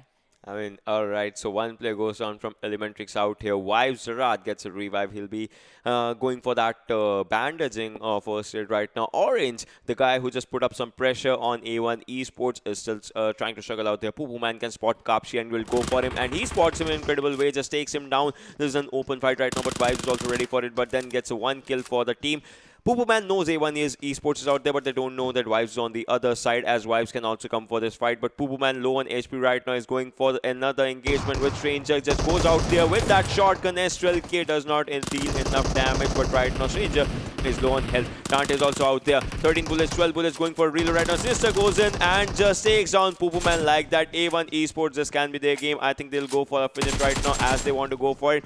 Elementrix is in a bad spot right now. Yeah, Elementrix is indeed in a bad spot, losing 2 players already, and Ocean does not look too happy about this. Sinister, he's going to heal up. Orange and Shaga, the only 2 players left standing for the side of Elementrix. Can they clutch this one? They have to go all passive this time around. Once again, Salty Squad, like always, are going to be chilling in the Paradise Resort. This is all theirs. This is their... Basically, this is their home now. I mean, yeah, this is their area right now. Sultanima, Extreme, AJ, and Drusen just sitting out there, just waiting for a perfect time, as they have the zone right now for themselves. So they just need to sit there, chill there, relax there for a bit, and do nothing out there. But on the other, 1971, if you look at them, 1971 is on the top end. That is Khao right now. They are still inside the circle. Vibes getting their attention from A1 Esports right now. A1 Esports lost 1 player, has 1 kill, but will that be enough, as Vibes is looking forward for another fight? They took down 1 player from Elementrix. A1 Esports took down the other player from Elementrix. That means they can actually, engage in a fight as they are in a close proximity. But DC Sincere is 1 player that I'm watching out there. Will he try and startle someone from A1 Esports? That's going to be a bit of a question right now. Yeah, he is quite far away though, but A1 Esports being pushed out of this ruins area. They are going to be in some trouble. Vibes slowly moving in their direction. Redeye and Knight leading the charge. A1 Esports slowly falling back. Who are they going to catch first? Is it going to be A1 Esports, or is it going to be players from the side of DC? That only time will tell. But now, Stranger, he is falling back slowly. This could be trouble. Stranger, was he spotted out by Knight? With that QBC, he can actually dish out a lot of damage. But Stranger is on the high ground right now, has proned. He is being really careful. Knight taking the tree is going to spot out Dante in the distance, but the damage not kicking, and Stranger just gets up and is going to take down Knight. That was a mistake, but Dante was taken out by Zarad from the side of Vibes, and this has pretty much been evened out. A1 Esports, knockdown one, you get one knockdown Stranger yourself. was just a snake that just stood up and was a turning point for the game Yeah. right now. But still, he has been spotted. Enig is moving in forward from the other direction. Zerat too. No one has spotted Stranger right now. He has a cover for a rock right now. He's a rock for a cover right now. Sorry. And Knight is trying to move forward. Red Eye is also moving forward. They have one player pinned in their eyes, in their crosshairs, in their aim, in their location right now. And that is going to be Stranger. Can this one player pull off a miracle? I don't think so, as he is low on HP. He is down to 40 HP right now. Enig is ready on the other side, and the grenades are coming handy right now. Stranger does not have a helmet. His head is gonna be a changing point, as his vest is also just 40% left with its HP. Enig and Zerad, they're ready on the right, and look at this, Red Eye just moving in forward, just trying to push in, trying to rush in, and spots Knight, takes him down. Stranger, that was a bad jump, and that is gonna cost him everything. He did not want to jump at that location. Yeah. He just wanted to top TPP. But that happens, and that just changes everything for A1 Esports right now. Yeah, that is why I have seen some of the players just separate that jump and climb button, but Why DC being stealing the spotted out as well. Oh, he tried to steal the kill over there. That was bad. DC Atom, his skill is being stolen, and it gets stolen, but then Vibes and it gets shot from the other direction, and Dante, for the perfect revenge, is out there. A1 Esports with just one player remaining. Dante, he has no healings for himself. His level 1 vest is also broken right now. 21 bullets. Still needs to reload 16, make it 16 right now. He has a vector for the second gun. First airdrop has the AUG-A3 with level 3 helmet vest, and Sinister goes down. It's just one player from A1 Esports left. That is Dante with just 40 HP. Sincere, low on health. Dante, if he gets spotted, that's going to be bad. But then Zerad and Enik both are bleeding out. No revival coming for them. Red Eye and Knight are low on HP. Zerad is going to go down, and yes, DC Sincere gets that kill of Vibes Zerad. As Vibes was trying to move in forward, Dante is still surviving, still staying out there. PN Gaming, on the other hand, is trying to take up some fights, as they have spotted some players from DC as well. DC and Vibes currently outside the circle right now. Will they be able to make their area? Anik gets a revive, if I'm not wrong. He's trying to go for it. Rated Sir takes on PN Ayush. PN Gaming in a bit of trouble, but then Avsec comes with a cover fire, takes on Shifu Sir, and Rated Sir in just one spray of M4. What's gonna happen? How is it gonna change everything, as Shifu Sir and Rated Sir are being spotted? And the shots are coming on them, and Ayush also needs a revival from PN side. Yeah, Ayush, she's going to be in trouble, but Shifu is going to be finished off by Afsec from the side of PN Gaming. The water, the distance from the bridge is the only thing protecting Vadu Sir and Rated Sir for now. Rated Sir was knocked down, but the revive is going to come in. Illusion Sir, he is pretty healthy, but the distance, he is quite far back from his team, so the cover fire is going to be pretty tricky to land in front of the shed. The warehouse, basically, that's in front of them right now. But PN, they are still looking to spot out the players from the side of DE. Finishing off one is not going to be enough for this squad sitting in the first position right now. They missed the first chicken dinner, but can they make it happen in the second game on Sanhok? On the other side, DE, their objective, their focus for now is going to be looking to rotate out of this tricky situation and just try to be safe, try to get away from PN Gaming. But Dante from A1 Esports, the only man alive for his team, can he survive to the point in time wherein his team will not at least be in the bottom 16, but the shots being fired from A1 Afsec are going to catch him off guard, and Dante is going to be in a lot of trouble. He's going to be finished off, and A1 Esports are going to be the first team that exit this game on the 16th position. But Afsec, he was taking damage from DE as well. Ayush has been knocked down, but now they have the advantage. They are in close quarters. That's what they wanted, PN Gaming, to close the gap between them and DE, and they have done it now. Incredible, incredible, incredible. Like, look, did you just see the reaction time of PN's player? Like, they just spots one player, shots him, and then just goes into the cover as soon as he can. That was just amazing, incredible, just out of the world, if anything. And look at the circle. Circle is still kind of centralized right now, but DEPN Gaming, DC kind of have to get inside the circle. Pyro has to get inside the circle. Bang has to get inside the circle. Players that are inside the circle are from Rising Nepal, T2K, R3D, Solti, TDP, Elementrix, Jyanmaara. So these are the players, these are the teams that are present out there currently. We'll have to see what kind of miracle they can pull off. As of now, they are safe, but the teams that are outside the circle kind of need to make their way. DE Rated Sir still trying to spot some players from the downside of the bridge. Shifusa is out there, but DC struggling with the zone right now. And KD Amakshay, he can just go and spot some players, but as of now just tries to move in forward and gather around with his teammates, as we have 54 players alive and we are 10 minutes and 45 seconds into the game right now. Yeah, things are looking pretty interesting. 54 players, 15 teams still alive though. And Sanhok was always played really carefully by the team's wives. Looking to cross the bridge could be quite risky, but this time there is no one around them. And let's have a look at the top damage dealers for this game till now. It is A1 Esports Sinister sitting at the first position with 406 damage and 1 kill. Elementrix Man is going to be second, 357 damage.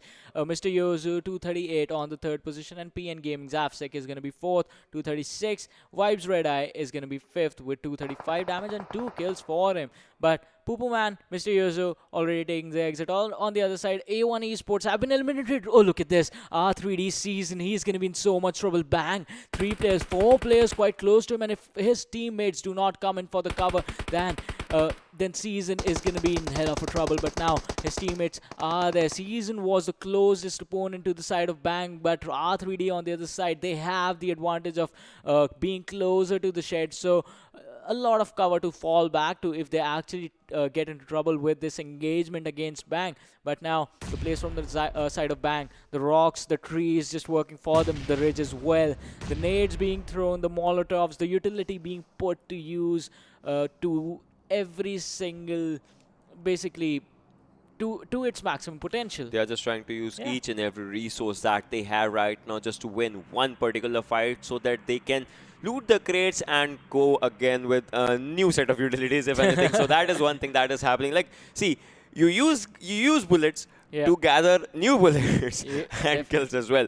Like, that's like one of the things. And Unseal, look at him moving forward. He is just trying to go there. He has a rock for his cover. Season is also out there. And IR2, no one knows the location of IR2 as he's a bit far away from his teammates. If Bank Squad can just makes a bit of a mess out there, IR2 will be ready to clean it up if it happens. But Season and Unseal in just one house. I mean, Bikal is in a good position. He gets just rotate to the first house, and from there he can put some pressure on R3D. But then no one knows IR2, so that's gonna be one of the things. And Pyro, on the other hand, Pyro versus Rising Nepal. This can happen once again. The previous match, Rising Nepal just lost the first fight, and Pyro had a 1-0 score on the fight that they two had. But I think Rising Nepal will be looking forward to just even out the numbers. And the third airdrop, ladies and gentlemen, has the AWM. The previous airdrop had Groza and 8x. This airdrop is ready for that 8x to be utilized. Yeah, that is definitely going to be it. Plus, with the AWM, the damage is definitely going to kick in for the players. But now, the blue zone was closing in on the circle, so the next set of rotations from the team are going to kick in soon. But R3D still at a standstill against Bang, slowing down the pace of the game a little bit. But Bang, they are being careful as well. On the other side, Rising Nepal right now are just going to chill in these huts because they do not have to rotate anywhere, basically. Yeah, but as of now, as the clock hits 14-minute mark, the circle has just shifted, and there's the third circle, ladies and gentlemen, for you guys. 1 minute, 30 seconds more for this circle to shift, and as you can see, 99% of the teams are inside the circle. As of now, only DC that is rotating from Query is not inside the circle, and TDP and Jyanmaara some players in 1971 is still sitting outside the zone from last 3 circles, and they just play the blue zone game. They are just playing the game in which they just have to stay at the blue zone so that they can take out some points of the position as well. And look at this, 3 players on 1 rock. That's a team meeting going out there. But then Bang LET is trying to move in forward. I think he has spotted one of the players, and that is going to be Season, as Season is looking forward to take up a fight. And Unzir is also in one direction. IR2 is still the player that no one has spotted, and LGT would like to move in forward. They should be knowing that no one is in that house, but still they are just waiting for them to move in out there. And SS moves in forward as well. LDT and YCL. Bikal once again a person that is on the other side, and Season and Unzil, 2 players versus 3 players is a 3v2 situation. And if Season gets spotted, that can actually put pressure on R3D as he can go down. LDT moving in forward, but the Molotov is welcoming him already, as Season is not making a move right now. Season is still sitting there. He is bounded by that Molotov. Not anymore. He can go for a movement out there, but LDT will he be opening the door right now? As you can see, he is just outside that area, outside that house, just trying to spot a particular position. Goes for an FPV switch, spots one player, takes him down in an incredible way. Would like to finish him, but he should be ready as another player. Unseal's out there, and Unseal goes in forward, but he's also down right now. IR2, the lone survivor from R3D, spots Bang Bikal, goes for for some shots. His location has been given. YCL is ready for something. I think SS and YCL, they can go for a throwable fight out there as Bang Bikal is trying to go for it. Throws a smoke right now out forward. That's a really good thing. And YCL LDT are moving forward. Takes on one out. IR2 takes on one player, is ready for the other one as he comes from the left, but that won't be enough as R3D makes an exit. Yeah, an amazing engagement coming in from the side of Bang, and they were being careful about every single thing. But now KTM, they are going up against Vibes. Red Eye is going to be taken on. It was taken down early. He was knocked out. Suraj is going to be knocked out by KTM Akshay, and Akshay is going to take down Red Eye as well. Now, once again, two players from the side of KTM still left standing. Suraj and Warhead were knocked down, and Anik from the side of Vibes is going to be finished off as well. And Vibes take the exit from this game by the hands of KTM. Ramos and Akshay doing the hard work, losing just one player, Warhead, who was taken down. Suraj, he is going to get a revive. But once again, all the other squads are quite close, and we have team number 20 coming in. This could be the second engagement, but are KTM going to be healthy enough to take this fight from DE? Yep, and we'll have to see what happens as KTM. See, the shades of the previous game, kind of like DE has two players that are just moving in forward. Illusion sir, Vadu sir right now, and KTM, I mean, previously it was T2K, but KTM has three players at 3v2 situation once again coming in handy for the teams. We'll have to see how it all goes as Rising Nepal is also ready for a fight. This Cold War once again just going out there, Pyro versus Rising Nepal, and DC is out there for backstabbing and top damage dealers. KTM Akshay is still out there with 494, about to be 500 damage with 3 kills. A1 ES Sinister is out there with 406 damage with just one single kill. Elementrix making up an appearance out there, 357. And as we were talking, T2K Chari takes on PN Blend. So PN Gaming might have to, you know, look at their roots once again. And DE versus DC versus KTM. There can be a bit of a third-party scenario going on. And Rising Nepal still at the center of the circle alongside PN and Pyro. That is just sitting at the edge right now. DE Illusion Sir just moving in forward with DE. Wow, so Celix OP is trying to spot some players and he takes down DE Raids in an incredible way. His AKM does a lovely job when he has that in his hands. Yeah, it definitely does. But on the other side, when we had a look of the minimap, did you see where Jyanmaara was? They were outside the circle, so the rotation for them is going to be pretty hard. But on the other side, DC, they could be in trouble because they tried to engage in a fight where DE and KTM were already present. But on the other side, KTM, their attention focused on TDP, Mr. Thing being taken down as well. And that could go wrong for the side of TDP at any given moment. Just one player left standing. How long can they survive? But Kick-Ass, he's going to take a lot of damage. He's going to be knocked out by Vadu sir. But Vadu is going to be taken down and he's going to be finished off. Deadeye Guy is taking an exit on the 13th position by Pyro Trevez's hand. The revive is going to come in for his teammate, but for now he has to be careful as well. But KTM are closing in. TDP Utsarga, he's going to go in against the squad of Bang. How can he help his team survive?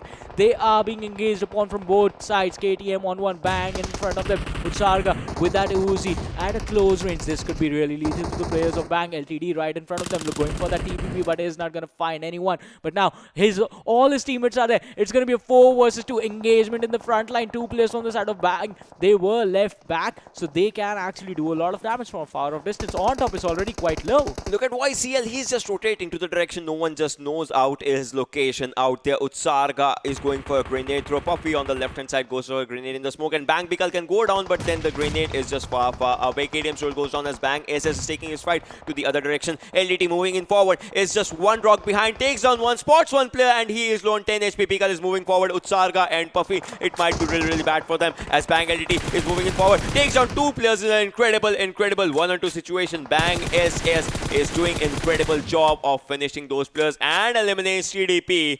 As Bang SS, I think he has 3 kills if I'm not wrong, or if not anything, he surely has 2 kills, or this guy.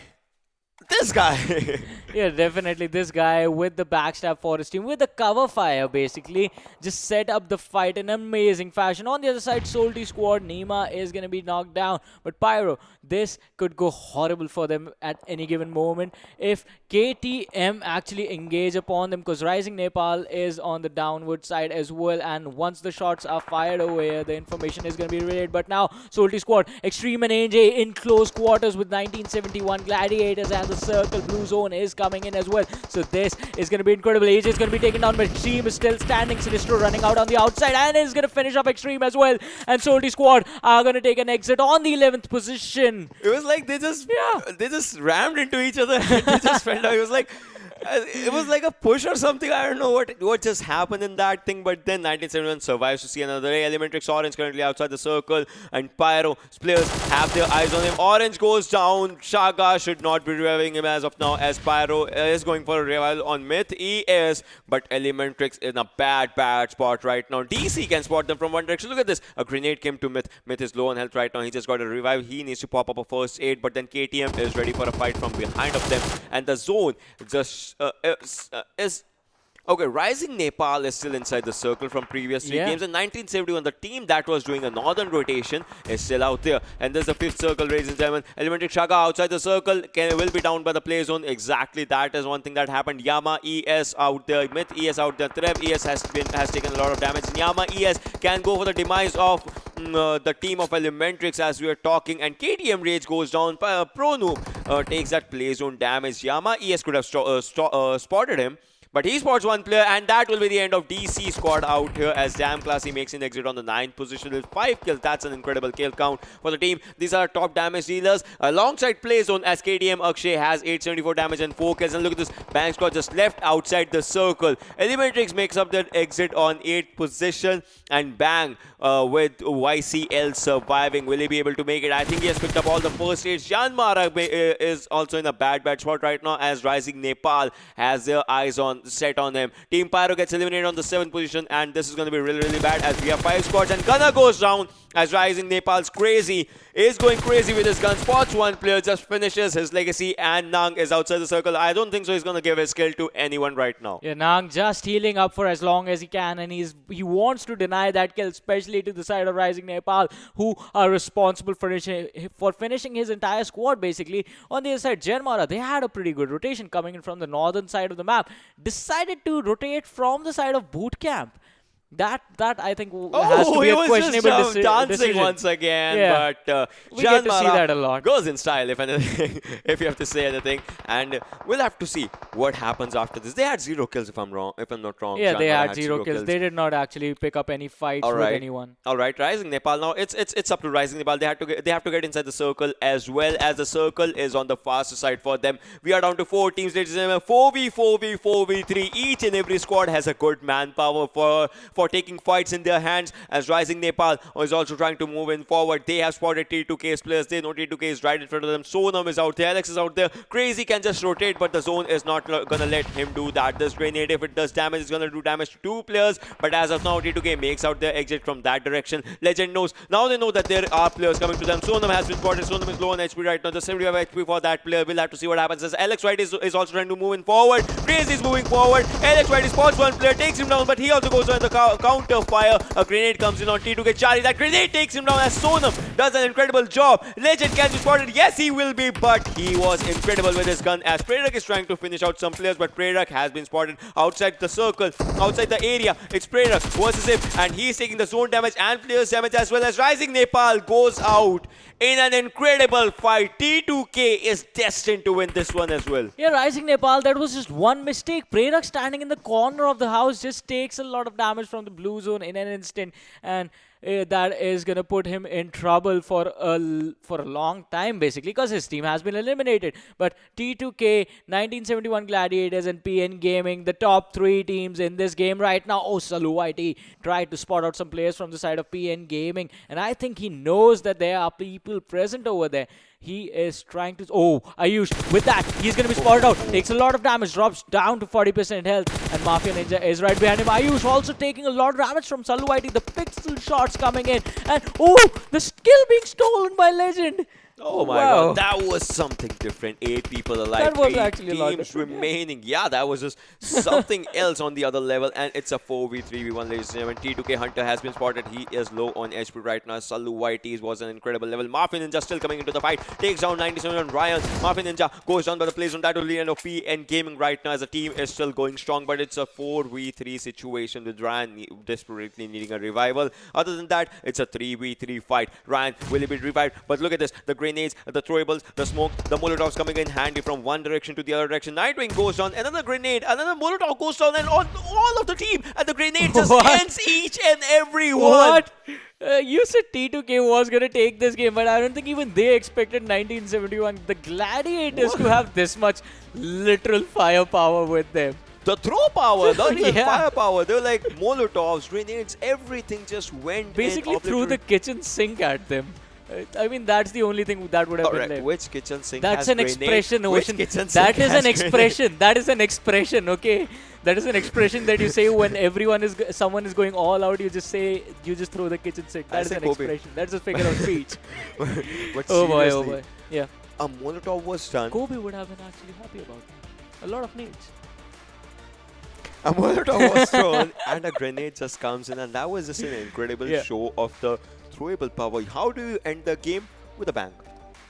Yeah, with a bang indeed. Coming in like, okay, the kill being stolen, that was unexpected, but this was just stopping everything that we have seen so far. Yeah. Even I guess even the 1v4 was, yeah, you get to see those ending plays with grenades, but not an entire team being wiped out. That I think was the surprising factor over here, because you usually expect in this situation, T2K would have actually smoked up a place for themselves and actually would have tried to rotate out of that situation once the Molotov started coming in. But Yeah. did not do that. Just stood behind a rock and basically took everything and just died in an instant. Yeah, I mean that was a pretty different thing, and obviously PN Gaming not giving their kills, Jyanmaara not giving their kills. I mean Nang was just dancing out Yeah. there outside the circle. So those kind of things that happen, that they just show how much kill points matter even for the dying team. They just don't want to give their kills to the other person. They just don't want to try to get inside the zone, because they might be spotted, and a team, they can just sit there, stand their heal battle until and unless their first aids run out, and after that they can just, I don't know, just try to go Yeah, for some Na- YOLO strat or something. Nang was just hoping that some team got eliminated before he ran out of healings, and unfortunately it did not happen. Your pick was Jyanmaara, right? for Yeah, this my match? pick was Yeah, Jyanmaara. your I pick was won again. Jyanmaara, and my pick was Elementrix. Yeah. So we'll have to see like what happens in all of them, all of those things. But 1971 Salu YT, Yeah. with those, like, he was just trying to see pixels of his opponent, and he was just shooting constantly on those pixel shots. That was just an Yeah, incredible that was strat. incredible, because from here, from our perspective, we could not see the player. But usually when you stand behind a tree that skinny, basically part of your arm usually shows. And Yeah. connecting damage to that sort of a small of an area, that is just That took incredible. constant regular damage. He was just Yeah. going for it. Even so, what happens is, head damage is 110, a body damage is 24. Yeah. Like, not the body, the arm damage and the forearms and all those damages 24. 110 versus 24 damage, and you were constantly shooting for Exactly. those 24 damage points. That was just amazing. But I won't be surprised if Salu White is not the MVP or something. But then we'll Yeah. have to see, and we'll have to crunch some numbers for that. So let's just go to the MVP out here in this game. And it oh, is, yeah. it is Salu YT with his 5 kills, 539 damage, 4.88 kilometers traveled, and 24 minutes survival time. Out of these 5 kills, 3 were from the final grenade that he Yeah. just took. Like, that was an incredible grenade for the player, if anything. So Yeah. I mean, that was just an amazing gameplay. You just showed that even if your opponents are on cover, they just showed the T2K how to have the perfect win. As T2K had their opponents in Yeah. cover, but still they took some time in the first match. And this time they were like, okay. Exactly, and T2K were coming in with the backstab as well in this game. But now let's have a look at the game standings. 1971 Gladiators taking the first position for themselves. T2K are going to be second. Ultimate Bang is going to be on the third. PN Gaming taking the fourth spot. But look at this, interesting. Ultimate Bang eliminated quite early in the top 8 stages, but still are on the third position. 9 kills to them. On the other side, PN Gaming finished third but did not have enough kills and hence are going to be fourth now. Rising Nepal's taking the fifth spot for themselves. Team Pyro is going to be sixth. KTM Rage climbs up massively, being eliminated on the 10th, but 6 kills for them is going to make sure that they are in the top 8 on the 7th position right now. And Damn Classy is going to be on the 8th position, 3 placement point, 5 kill points, 8 points in total. But moving on to the next state, Jyanmaara is going to be on the ninth Oh, spot. 1 7 point placement points. difference. And Elementrix on the 10th. 4 placement points, 2 kills, 1 point difference, and I win against Ocean. So 6 points for them. Elementrix taking the 10th spot. But moving on, Vibes is going to be on the 11th position with 5 points, 4 kills. They had 4 kills. Why did Still not you not just enough. pick? Why did not you just pick any other team, please?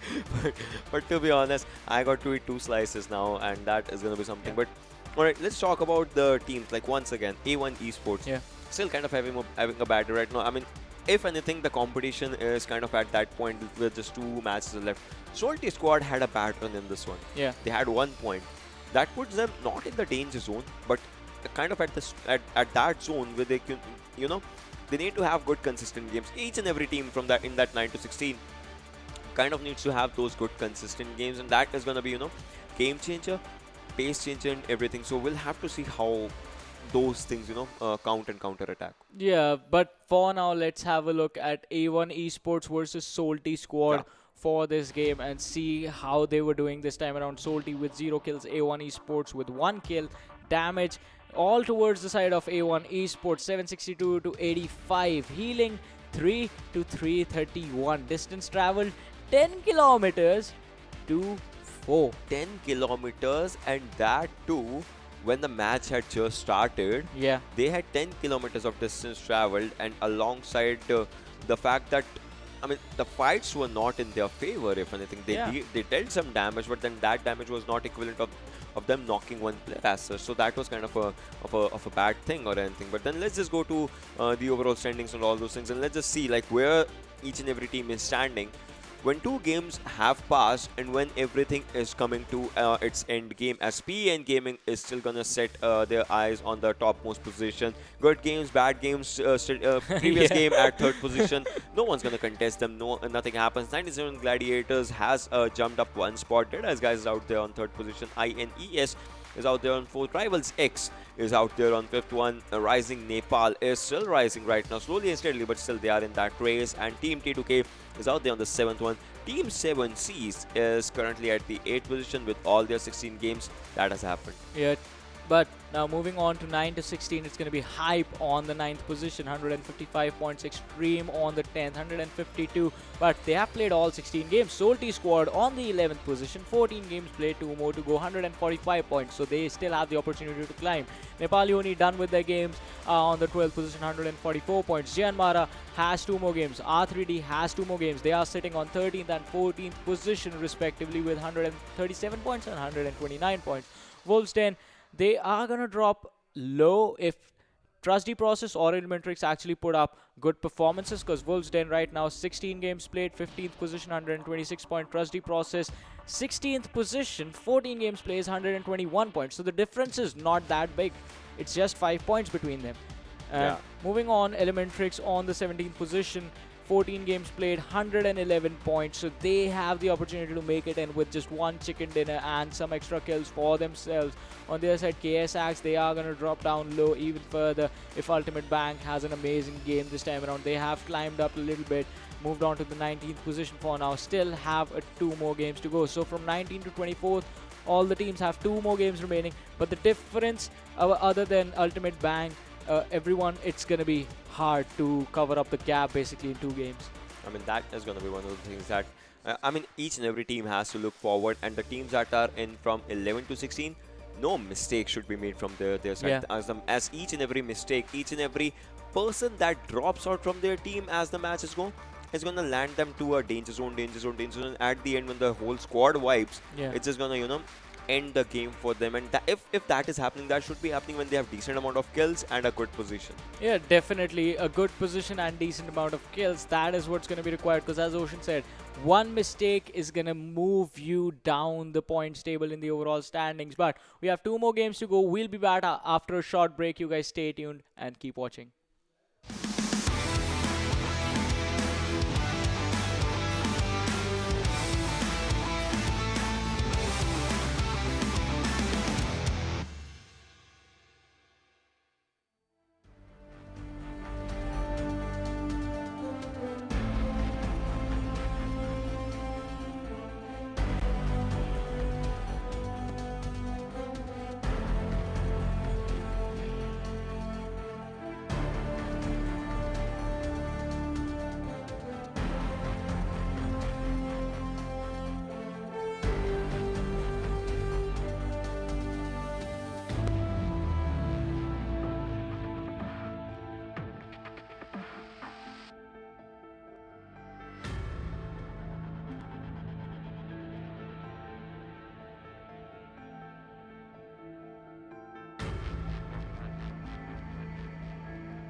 Hello everyone and once again welcome back to PMCO 2020 Spring Split South Asia Semi-Finals. Last day of the semi-finals. We are down to the penultimate game of today. It's going to be played on... Ocean forgot it's going to be No, I remembered it. I was just thinking, how does he remember that thing? Like, see, if I had to... This guy is incredible when it comes to giving the intros, because if I had to remember, I might fumble in like PMCO 2020 Spring Split South Asia Semi-Finals. Oh, I said it. Okay. It's pretty easy. It's pretty easy. And it is pretty fun to do what we do as well, and it's pretty fun to interact with the audience. We love this thing, I mean, to be honest. I, for one, love this thing. Yeah. And we were talking about teams as well, Ocean. So once again, we are having a bet. We are going to pick teams in every game. Whoever loses has to take a bite of a slice of lemon. Right now, I'm winning. Ocean is 2 down. So he will be taking 2 slices after the last game. And can you skip it to some other day, please? and we have one team for overall as well, and that is Ocean picking Salty Squad, and I have selected Rising Nepal. But let's for just, now, let's just talk about something that is the first and the second team right now. That is PN Gaming and 1971. Like where they are headed towards, because PN Gaming, I mean, there's nothing stopping this team as of now. This team has 74 kills. Gladiators is close to them when it comes to kill numbers. I mean, they can just take the kill numbers in this particular game. But then 17307 is the damage for them, and 13157 for Gladiators. 6403 is the healing out them. And in the healing matter, PN Gaming has less number of amount of healing as compared to the Gladiators. But if you see the headshots, 1/3 of PN Gaming.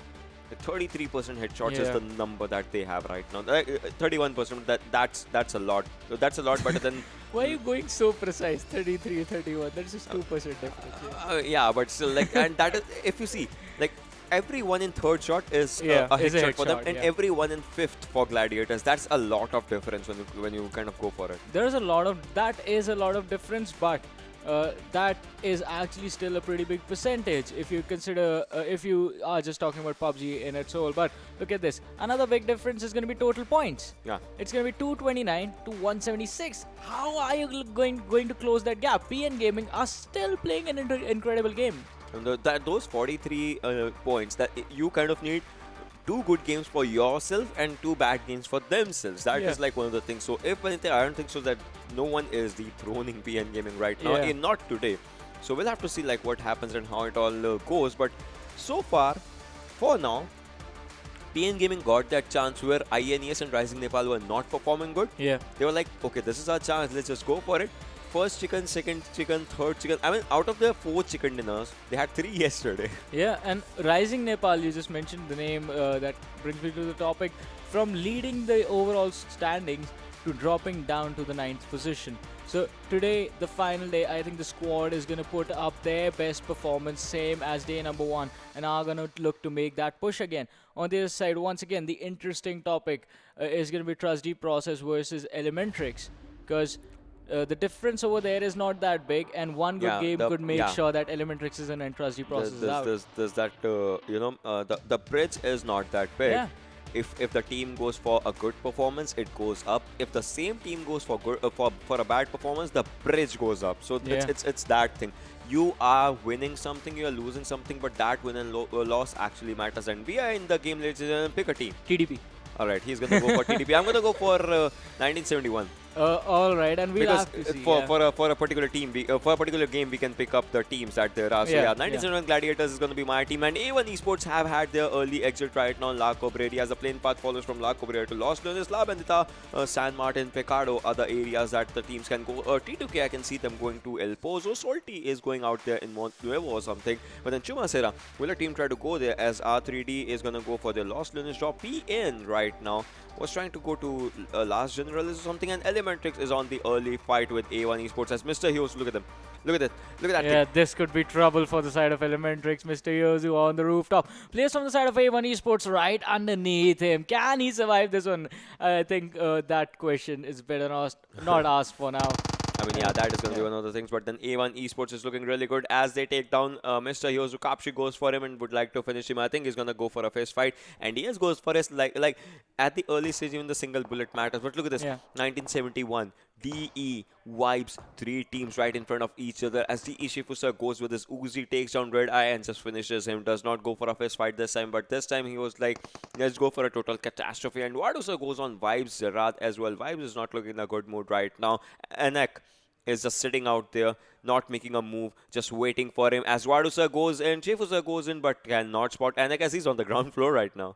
Yeah, Anek is definitely going to be in trouble, but DE, they are going to be in trouble themselves because 1971 Gladiators, by now they know that the squads are fighting and they're going to be investing a lot into this fight. Shifu is low, he hasn't healed up, that means he does not have any healing utility. Now Illusion Sir is going to go in and Anek is going to drop him as well. That's just going to leave Shifu with some health on himself, but Shifu with that UMP is going to finish off Anik, and that's going to mean Wives being eliminated. But this is what I was talking about. 1971, now they know DE have invested a lot into the last fight, and now 1971 are going to look to collapse upon all the players from the side of DE. The players, they do not have that many heals so that they can survive. Sinistro, he is so low, but this could be the fight that 1971 Gladiators actually come out on top of. There is a huge probability for that since, once I say this again, DE invested a lot into the last fight and they do not have the heals to survive this one. And this is going to be something as DE, I mean 1971 should not be giving them any chance right now. And Wadusa, DE knows that they should go out, and that is what is happening. Wadusa goes down by Sallu Whitey as he just one pixel hits him. Wadusa has been finished. Shifusa yet not spotted. Sinistro is moving in forward and takes down Shifusa. Would like to finish, and look at this Illusions and rated so on just those magic pixels of their HP, just trying to survive, trying to heal if they can just go for it. Jyanmaara's gunner also takes his fight with a Thompson right now as these two players just barely breathing for the team, barely breathing for the team's survival. Vibes was the first team to get eliminated out there. Further, like, Miramar is a faster game right now. Nightwing takes on Illusions. So look at this, 1971. Look at them just moving in forward, charging in forward, punching in forward through each and every obstacle that there is. And Rated Sir with that shotgun can do some damage, can do some incredible catastrophe, but he has been spotted. And I think DE will be making out an exit. 4 kills for the team. That can reflect in the overall kill points. That is definitely going to reflect. But on the other side, Jyanmaara taking it from the side of Rising Nepal. And I want to, like 1971, the way they engaged on that fight, that was actually really commendable and really smart. They waited for the entire engagement to die. And then once Deadeye Guys, they were done with the players from Vibes, that's when they decided to engage in. And that just shows how much patience, how much discipline this team has. On the other side, A1 Esports, Dante is going to look to flank the players from the side of Bang. YCL Stranger is going to drop Bang LTD, and that is just going to put Bang at a huge disadvantage. YCL still not being spotted. SS and Bikal sticking to the back lines. But Kapshi from A1 Esports, he is quite far away, and LDT is going to be finished off with that Uzi coming in from Stranger. Bikal cooking up that nade. Can he catch someone with that one and throws it towards Sinister, but the distance just not good enough. Stranger takes a lot of damage. He's going to get taken out by Bang SS, but Bikal is going to be traded out instantly by Sinister. Sinister drops him really low. Kapshi with that Scar L is going to have to provide the cover fire for his teammate. Tries to fire some shots toward SS, but does some damage to him. Can Stranger make this one count? SSE is quite low, and he's going to be taken out as well. That's just going to leave YCL, the only member from the side of Bang, standing. And if he gets taken out, that's going to be it for the side of Bang. So 5 minutes in, 2 squads already being taken out. If Dante is so close to YCL, could it be 3 squads being taken out now? Oh, that M16, can it do something in the close range, as he has one M16 for himself? And this grenade is going to do something. Yes, it does. A bit of a damage done, but then that actually leads the player down. And Dante goes down in that M16. Incredible burst game coming out there. That was just amazing by YCL. The solo survivor surviving for the team and is trying to go for it as a revive is coming out for Stranger right now by Sinister, and Kapshi is moving in forward. But I think as Kapshi has Scar L, he has AKM. Yeah. These good guns, I think that M16 is not going to stand a chance against these guns, and obviously 3 players out there. Kapshi is just moving in forward. Definitely. Charging in. He just wants to barge inside that fight if he gets a chance. And I think He's gonna get the he's gonna get the best out of that fight as YCL is once again ready. Once again, just sitting out in that area, and he's going for a grenade. If this grenade actually does some damage to Kapshi, knowingly or unknowingly, that's gonna change everything for the game. As Kapshi is right at that area, but then it hits that.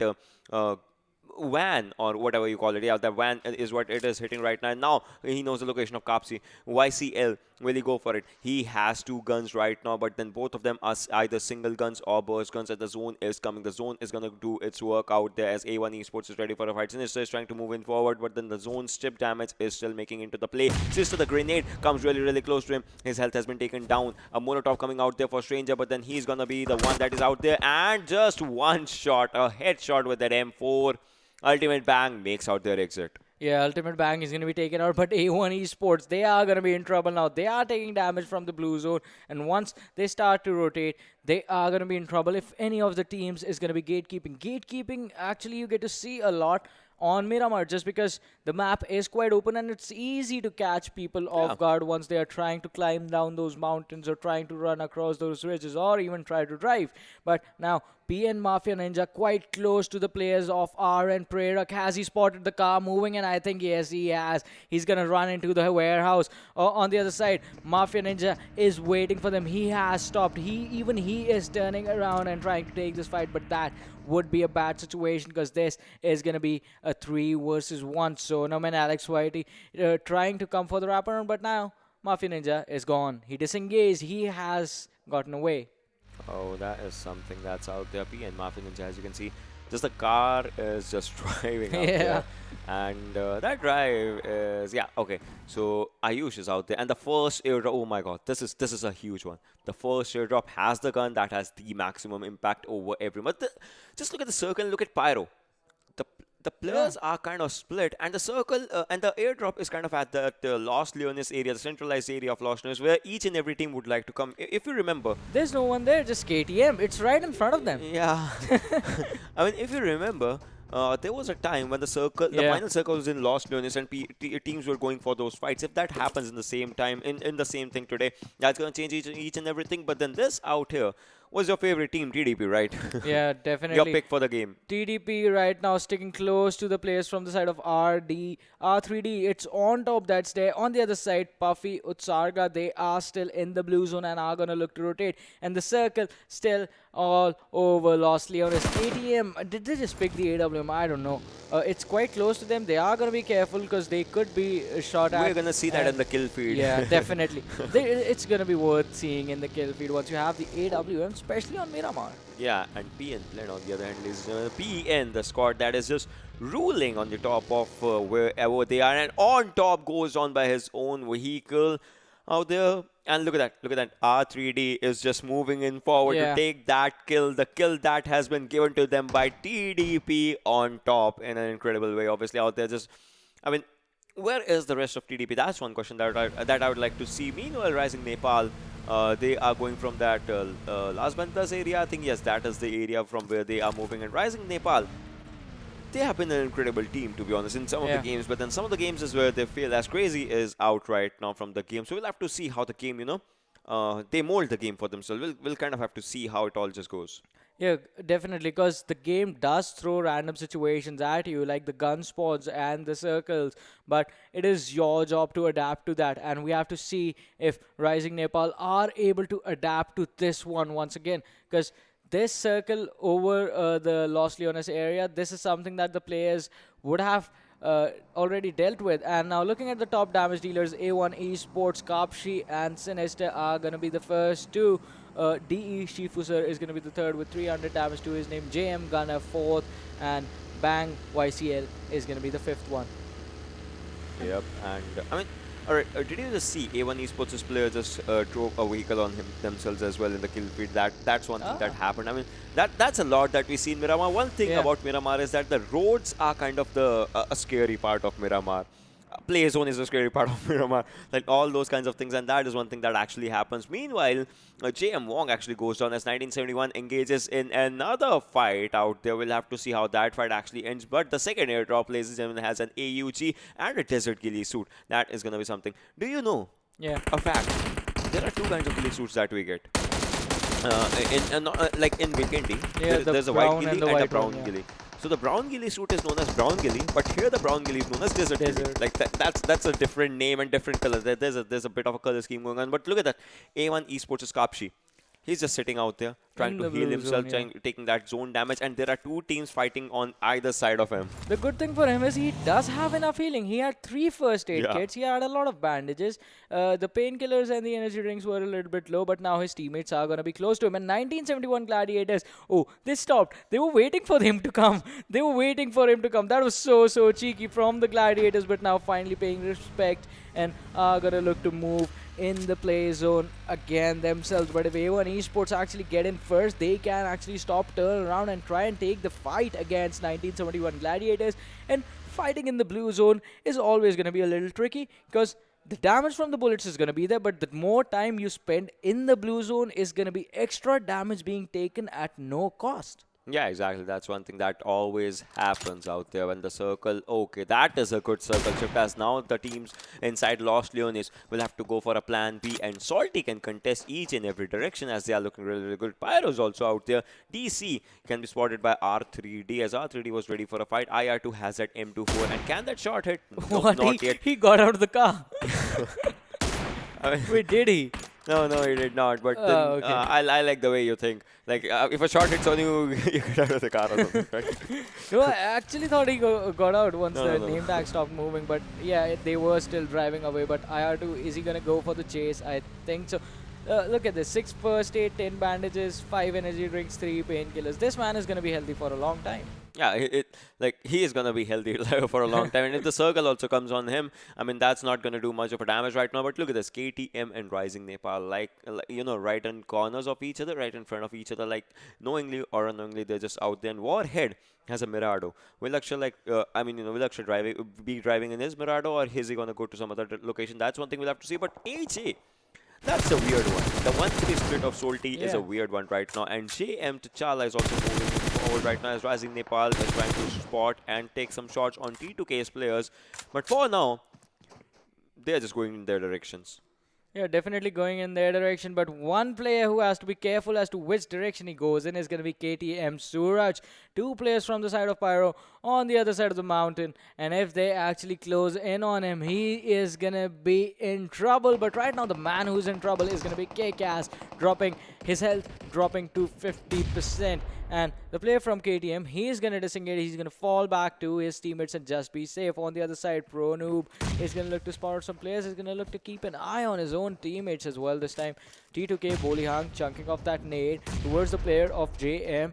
Not going to do much. The damage just not being given out. It falls a bit off its mark where they wanted it to land, basically. But 1971, Sinestro is going to get taken out by a vehicle. On the other side, KTM, Akshay going in on Rising Nepal. Prerak is going to be taken down. He's going to be finished off by Akshay itself. Being caught off guard is never going to work out. Now, DC and T2K right next to each other. Yep, and out there, this can be a fight out there. But KDM Suraj goes on Rising Nepal. Sonam, as previously Rising Nepal was at a really good spot, but now they have just fallen a bit short from their game. As of now, we'll have to see what happens as DC Sincere is taking this fight against T2K. And Sincere is on a run right now. Nightwing goes on by PN Blend. So that actually puts 1971 in a bad spot if the fight is happening, as they were trying to go outside the circle. Yeah. And Pyro is once again trying to spot some players, pop some hits if they can just go for it. And look at this. The southern side of the circle is totally empty. No one is out there. And I think players are going down as 1971 Nightwing just goes out. 1971 outside the circle going for the overcommitment right now. And the circle shift is fairly on the side where people are not present there. So that means all the other players will have to rotate in. And Alex Whitey in a bad situation as Sonam is also bleeding out here. Yeah, Sinestro was taken out by the blue zone on the other side. Sonam, I think he's going to be finished off. And Ramos finishes the job that he started. On the other side, Elementrix Poo Man with that Molotov on JM T'Challa is just going to drop the man in his tracks. But KTM Akshay is going to look to spot the players from the side of Pyro with that AWM in his hand. If he lands one shot, that could be enough. But the peak from the other players, he missed that because that was an over peak coming in. From the side of Yama, he is focused on kick-ass for now, but switching your marks constantly it is going to result in you basically missing an open opportunity. But on the other side, you have to keep an eye on both the players. Jyanmaara being eliminated by the players from Elementrix. Now Sugar engaging on the players from DC, but PN chimes in on them, and PN is going to take a hit from R3D because these teams are basically in a close quarter situation, and right now where the circle is basically an open area with a lot of bridges. So that's it. That's literally it where the circle is. You do not have any cover. Oh, a grenade. This grenade can seal the kill as PN Blend was taken down by KTM's players. But out there, TDP, Mr. Thing takes down 97 Salu YT. A smoke for the right-hand side. That's a really good thing. But can he spot Elementrix's players as T2K is looking really good for a fight. And Hunter goes down by PNF6. The third party is coming in handy. The ridges that actually, takes all the trust are coming in handy right now as T2K is in a bad spot right now. Just being shot from all the directions. Poliang goes down. He was trying to pop that smoke, but the smoke is not going to do enough. PN is ready for a fight as FSEC has popped out some players. Still has 0 kills. Yes. He's trying to make that number count. But then Pyrometheus' grenade takes on KTM Warhead. PN Blend goes down by Salty AG and Play Zone eats up KTM's Rose. I think like the play zone is going to be a big game changer out here as Mini 14 is coming out by the hands of T2K Shari. Hunter gets a revive, but then Hunter is still low on health right now. Was popped out once again, is slowly and steadily bleeding out right now, and T2K is going to lose second player of its in just a hint of second. Play zone takes on KTM Warhead and PNFC gets the kill of T2K Hunter. Salty Rusin on the other hand with a Scar L takes on A1 Esports Sinister, but then Kapshi comes up in a good cover. But then Nima comes up against Kapshi, so many cover fires just happening in back and forth. That is one thing. Stranger also takes out one player and IR2 takes down TDP Puffy as we are talking. Gladiators gets eliminated on 12th spot with 5 kills out there. A1 Esports make their exit on 11th with 6. Yeah, and Elementrix could actually cause a lot of trouble for both these teams right now as to where they are. Because PN, T2K, they are on the low grounds. On the other side, Elementrix, they have the high ground advantage, which matters a lot in a map like Miramar, wherein the space is that open. But Avsec, he has a backstab, is going to drop Poo Man really low and is going to knock down 2 players from the side of Elementrix, and Sugar is the only man left standing. Can he actually close this one out? This is going to be really hard for him. He needs to go for the revives. First, a smoke for cover and then a revive coming in for his teammates. Otherwise, this is going to be it for the side of Elementrix P, and they are charging in slowly and steadily. The Uzi on Mafia Ninja could actually end this one, but he lies down, he prones, waits for Shagar to come in. Shagar going in for the side, going in for the flank. He is going to be finished off by T2K Legend. What? The kill being stolen by T2K Legend from that distance. That is just going to be a slap in PN's face. Well, that was something different. But then T2K Legend just goes down as Mafia and just final bullet just hills. Okay, it was Ayush. Yeah. His bullet just hits he's him. dominating. That was incredible. Like PN Gaming is dominating out in this fight, and I'll have to see what happens. T2K has been eliminated, and we are 21 players alive and 8 teams remaining. We'll have to see what happens as R3D is trying to move in forward. Airdrop number 4 has AUG alongside a 4X, and people can use AUG for some sprays, but 4X I don't think so. But then KTM Akshay's AWM comes in handy with a headshot. Yeah, he's been trying for so long. Finally, it works. Akshay. And this is going to be the perfect angle. Pyro is right in front of him on the low ground, but he has taken a lot of damage right now, sitting at somewhere around 30% health. Is going to use the first aid, is going to heal up, and is going to try again. But look at this. TDP up against DC. They have the ridge for their cover, but can they make this happen? Switching over to the Scarrel. Now, Akshay is going to be forced to run into the circle, but can he make it? Because he fired the shots, he's going to be pretty much really vulnerable. But Salty, they are closing in as well. And Akshay, he does not have that much time. The shots being fired drop him down to 20% health. Still, he has to get up and try to make his way. Or on the other side, he can just try and heal till the players are distracted from the other fight and then try and run in. I mean, this is still an open area. You see how openly distributed the circle is for all the teams. How openly distributed the area is for all the teams. PN being contested by Pyro as Pyro Kickers takes him down, but R3D takes on PN. Ayush PN is bleeding out as Avsec is the lone survivor from PN Gaming right now. R3D Kagura finishes PN. Ayush and Mafia Ninja has also been finished. So I think just one player remaining. That is going to be Avsec. And Zeal is going to go for a spray. Just sprays on him and just one more shot to be connected. And that will be the end of PN Gaming on the 8th spot, making out their exit. 6 kills for that team right now. TDP not looking good as R3D IR2 goes for him and finishes Mr. Thing in the fight that is happening out in this open area. But Pyro, look at that Pyro Myth and Kick-Ass Kick-Ass goes down. Myth is low on HP right now. Salty actually just obliterates the competition between them. R3D and Zeal once again trying to spot some players on DC's side. And DC is looking good right now as they have a good cover. But for how long? As Atom, he just gets up and is on 1 HP. Will be taken down by Unseal's barrel 6 times spray. That was incredible. Yeah, Unseal, he tried to connect it, but he was going to miss that one. But on the other side, KTM Akshay, he's going to be in trouble. Look at this. He's still fighting the blue zone for now. Yeah, and KTM Ramos for the win has been taken on. KTM Akshay is outside the circle, but is still trying to take that area for himself. And Salty Nima takes on Pyro Yama. ES Salty Rusin takes on Pyro Myth. ES out there. Salty Nima is looking for a fight, an incredible fight that Salty squad would like to take, and takes down the whole squad of Pyro. Team Pyro gets eliminated on 7th spot. That was amazing. And Nima is dominating now with the 3 kills that he has. But let's look at the damage deal as PN Afsek. 731 A1 Esports Cup. She's going to be there. 607 damage. Salty Nima 589 for him. KTM Akshay 588. Oh, it's R3D IR2. Akshay is going to drop down 512. And RN Rising Nepal Alex YT goes in on the players from the side of Salty. And Puffy is going to take a nade to his face. He's going to be taken down. That's going to be Trusty Process being eliminated on the 6th spot. We are down to the top 5 teams now. Rusin, he was knocked out. Akshay is right in front of him. Can they survive? Nima is the only man left standing for the side of Salty squad. He is going in for a revive on Xtreme, but that is not going to work out, buddy. The blue zone is here. You have to run. You have to survive. Rusin, he's going to be finished. In his dying moments, he has given Nima the information as to where Akshay is. But once again, here comes the blue zone. Does a lot of damage to Nima. Akshay is going to try and stay back and is going to try and connect his shots from land on the moving car. But even Akshay has to run. He's going to be in trouble otherwise. But now the teams are moving in towards the play zone. Nima being spotted out by R3D. Kagura is going to miss all his shots with that 2014. Switches over to the AK. But can he connect this time? It's going to be hard. There is a car right there for cover, buddy. He's just trying to go for any single connection. If he can just, have that hit mark just visible out there. But then KTM Akshay is going to spot them out and Salty squad gets eliminated. But then KTM Akshay has been spotted in that process as well. 4 teams remaining. Rising Nepal, DC, R3D and KTM. But R3D has that manpower. They have that open area power. They are distributed right in front of 2 different teams.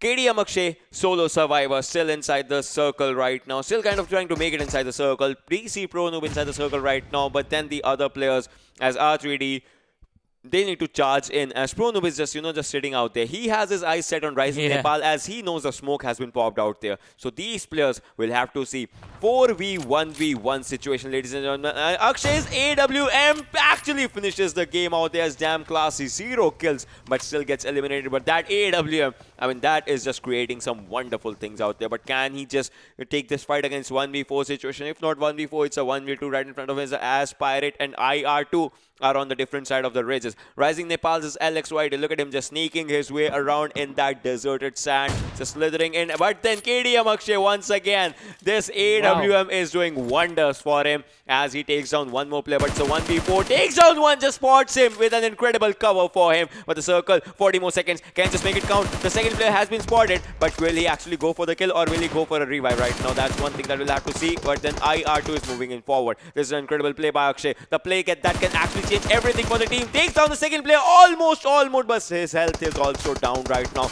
Would like to whip off that first aid.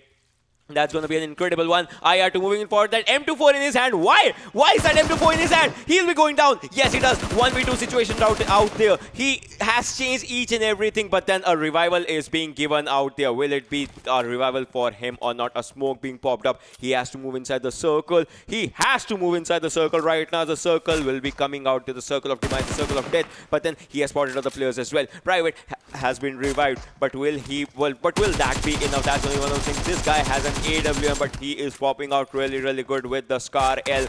The smokes are being done. The smoke wall is being made, but will it do something? Akshay is outside the circle. The circle is damaging him a lot. Will he be popping a first aid or will he be moving right now? I don't think so. That will be enough as he goes down. Does not give a kill. Yeah, does not. Does but definitely still. not. And R3D, just because of the 20 points that they have and plus the number of kills, they are still going to be first. But Akshay denying that final kill in those final moments, and he basically stole everything else. He stole DC, he stole Rising Nepal Nepal's out kill there. as well. And that AWM just coming in handy for the man. And this man was outside the blue, fighting from the blue zone for a really long time. I think for the last 7 minutes. This guy had He 6 was like kills. blue zone comes in, blue He zone was then taking fight comes against in. Solti at one point, Yeah. and then on the other side they were Rising Nepal. PN Gaming was out there. He was taking fight from each and every one. He had the advantage of the first airdrop. Since then, he's just taking each and every fight. The really incredible play coming in from the side of KTM, especially looking at the fact that they were in Los Leones all alone, and basically it gets a little bit boring when you don't have anyone to contest, just a free airdrop coming in. But on the other side, 1971 Gladiators started the game really strong. The late rotations is what got them killed. Yeah, I mean, that was like one of the things that actually happened. And then Rising Nepal was left with just one player, Alex White, is just, lying out there. So Yeah. that was one of the things. But R3D, they already had this game. I don't know, I think that was a fun element or something. Like R3D is one player using that M24 to just move and like trying to finish the game in style or something. But he had 1 HP, so that was one thing that he kind of needed to just see it. Because a bullet would have just touched him, and that would have been his turning point. He could have been knocked down by fall damage itself. But like the height was not there, so going for the flashy plays. Okay, so that is still risky. Because if you put yourself in those shoes, your one teammate is knocked down. Yeah, you know he's getting a revive. But what if Akshay somehow actually managed to knock down the other players as well? What if? What if? Because that was actually a possibility. He still had like, I think he still had 3 bullets in that AWM. Yeah, that is totally true. I mean, he could have just done wonders. We saw him doing wonders out there, and we could have seen much more. I mean, that guy is a legit born sniper, if anything. Like, he was just popping out heads and everything that he could see. If he could see a movement, then that guy's name, the opponent's name is showing on the crate and everything. So that was just coming out there in the kill feed. So that guy did incredible. I think he has 6 kills. Yeah. So we'll have to see where he stands with his team and with all the kills. That his team kind of has 7 kills or something, and they have 2nd position. So we'll have to see where that takes them out in the overall standings, as well as we are going to talk about those things in a bit of time. But then some teams, for the first time, less than 5 minutes, and 3 squads just got eliminated out there. Yeah, squads being eliminated, but let's have a look at the MVP for this game and see who from R3D is going to take the title this time around. It is going to be IR2. Once again, this is his 2nd MVP, I think. 3 kills, 728 damage, 6 kilometers distance traveled, and 22 minutes survival time. I mean, that's good. 6 kilometers. I mean, it's not as much as compared to what we call about when Miramar is in the equation. 22-minute Miramar But still, game. yeah, 22 minutes Miramar game means that the distance travel will be less, but the damage actually shows that he has obliterated everything. Yeah, that was actually incredible. 728, meaning that he was creating a lot of openings, dishing out a lot of damage for his teammates to basically go in and try and get the kills, try and finish people off. But now let's have a look at the top 5 players from the last match on Miramar and see who they are. It is going to be KTM Akshay, 6 kills, 1200 damage, 2 headshots. DE Shifusa, 2nd position, 4 kills, 300 damage. PN Afsek is going to be 3rd, 3 kills, 731 damage. R3D IR2, 4th position, 3 kills, 728 damage. And Solti Nima, 3 kills, 589 damage, is going to be 5th. Yeah, these are the top 5 players of this particular match, of the second to last match, like the second last match, as after this is going to be one more angle. But then let's just have a look at what went where in this particular match. The goods, the bads, the uglies, and the crazies of this particular match, as we're going to talk about the standings. R3D Devils, 26.6 kills for them. KTM Rage, 21 points. I mean, yeah, like those 7 kills, 6 by just one person alone. That was just incredible. And Salty Squad making out their appearance out in that area. I mean, look at one thing. Yeah. Look at Damn Classy. Yeah. They finished 4th. Yeah. But no 0 points. kills, 0 kills actually takes them to the 8th position. That's like one of the things that just changes everything. Rising Nepal on the 4th one, PNG Gaming on the 5th one, Team Pyro on the 6th one, and TDP is out there on the 7th position. Yeah, but moving on to the next state, we still have to see where the other teams are and how they did. A1 Esports is going to be in the 9th team, 1971 Gladiators 10th, Elementrix take the 11th spot for themselves. Deadeye Guys 12th. Team T2K are gonna be 13th. Jyanmaara 14th, Ultimate Bank 15th, and Vibe 16th. But look at this. This is what interesting. This game was so aggressive that 13th, even the team finishing 13th, has 4 points. Yeah, I mean, exactly. A1 Esports, for a change, I mean, they have 6 kills for them. So, like, the aggression was out there. They have 1 placement point. They were eliminated a bit early, but still with that, they have good kill count. I mean, kills were really a big priority in this game for each and every team. That was just incredible. I don't think it's hard to come across 22-minute Miramar games. That just means that people are always fighting, and we did see that. Like, first squad, 2 squads were eliminated in an instant in front of our eyes, wherein DE and just 1971 Gladiators just went on vibes and each other, and it was pretty incredible this game around, especially with R3Ds and Akshay's performing coming out. But let's have a look at the overall standings now and see how this game affected them and where the teams are. PN Gaming is not going to move at all. They are still in the first position, 239 points. 1971 Gladiators, they take the second, 182 points. Rising Nepal move up to the third position, 174 points. Deadeye Guys drop down a little bit, 171 points for them.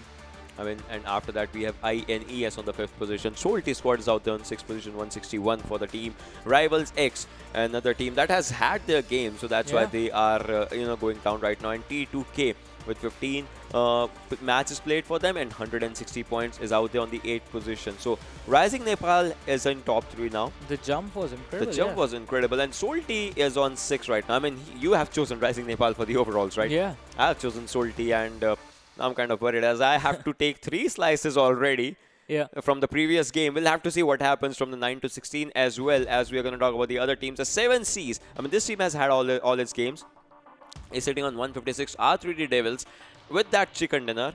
I mean, they have 3 in total right now. It's the only team that has 3 chicken dinners, but is still lacking behind in some of the aspects, but still is in top 10. That seems like a good thing. Team Hype is down to 11th position right now, and Xtreme is on the 12th. Nepali Ho Ni on the 13th. Jyanmaara is on the 14th. TDP is coming out there on 15th. So TDP is safe for now. Yeah, TDP for now are going to be safe. Wolves Den are going to be in trouble now, but we have to look at Elementrix. Where do they stand to see if Wolves are going to be in trouble. They can have a chance. actually make it. Elementrix with 117 points, 17th position. And we'll be needing a head-to-head of Elementrix, and Wolves Den was on 16th, a team that is on the 16th and 17th position, just to see those points are going to make a lot of difference right now. KTM Rage is out there on 18, KSX on 19, Damn Class is on 20th, Ultimate Bang is on 21, Team Pyro is on 22nd, Vibes is on 23, and the team that can just play YOLO right now is A1 Esports. Like, you see, Damn Classy, Ultimate Bang, Pyro, Vibes, and A1 Esports are going to be the teams that can just, just play their game. They'll just play to basically ruin everyone else's day.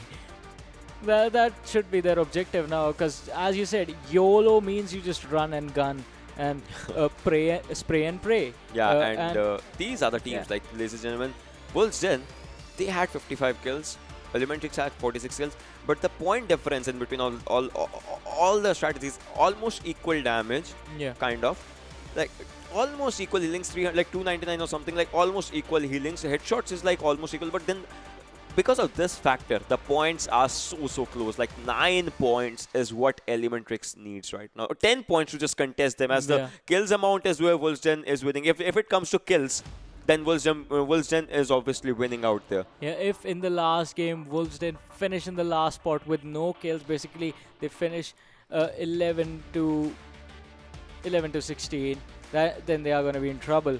But Elementrix is going to be in a bit of trouble if that happens for them. On the other side, Elementrix, they just have to climb.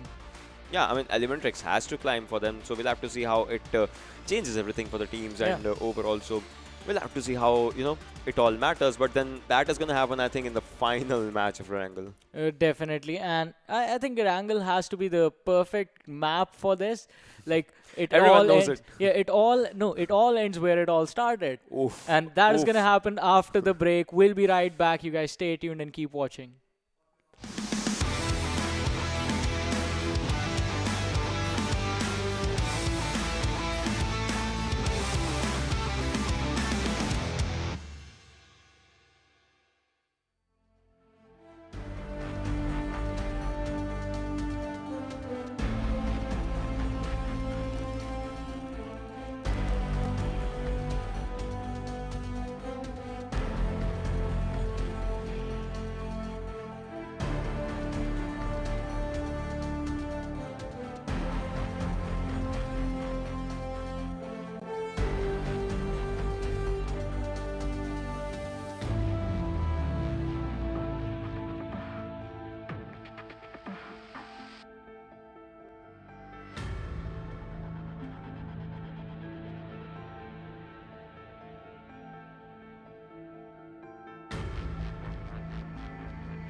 Hello everyone and once again welcome back to PMCO 2020 Spring Split South Asia Semi-Finals Day number 6, game number 4, and it all comes down to this final game to see if Elementrix can make the push or not, or if Wolvesden are going to stay in the top 16. My name is Varun Super Johnny John, this is Ocean Sharma, and he, after the game, has to eat 3 lemons as of now, but this game is going to decide if that's going to be 4 or is it going to be 5? Because even in overall, I'm Alright, so I'm gonna say one thing. Yeah. We both were, not literally, but we both were cutting each other's lemons.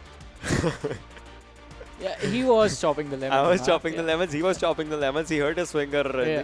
I got that, but if you're just looking through it, look at the size of lemons that he cut for me. Alright? I think you cut that No, one. look at the size of lemon that I cut for him. The smaller ones, I'm a good friend. I just cut small sized lemons, and this guy has, I don't know, he has like some gigantic. See, I'm a winner. I do not know how to lose, so... Alright, so the deal once again, ladies and gentlemen, was that we had to predict the teams that are going to be on top or on the bottom of our predictions. If my prediction would have landed on top, then he would have had to eat the lemon slices.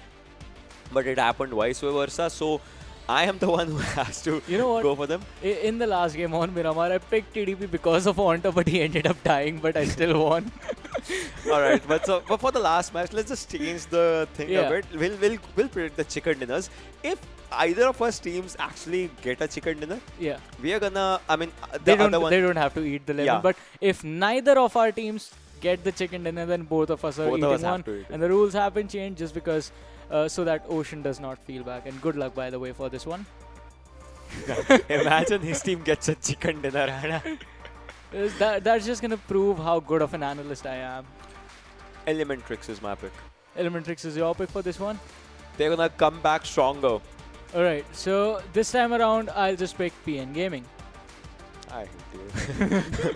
Alright, so this is our picks, but then the final game, like you said, before going to the break segment, you just said the Erangel, from where it all starts to where it all ends, and that is just like the roller coaster, the topsy-turvy curve that there is, and at the end we are in the final game, finally, ladies and gentlemen, from Milta Power to Query Primorsk.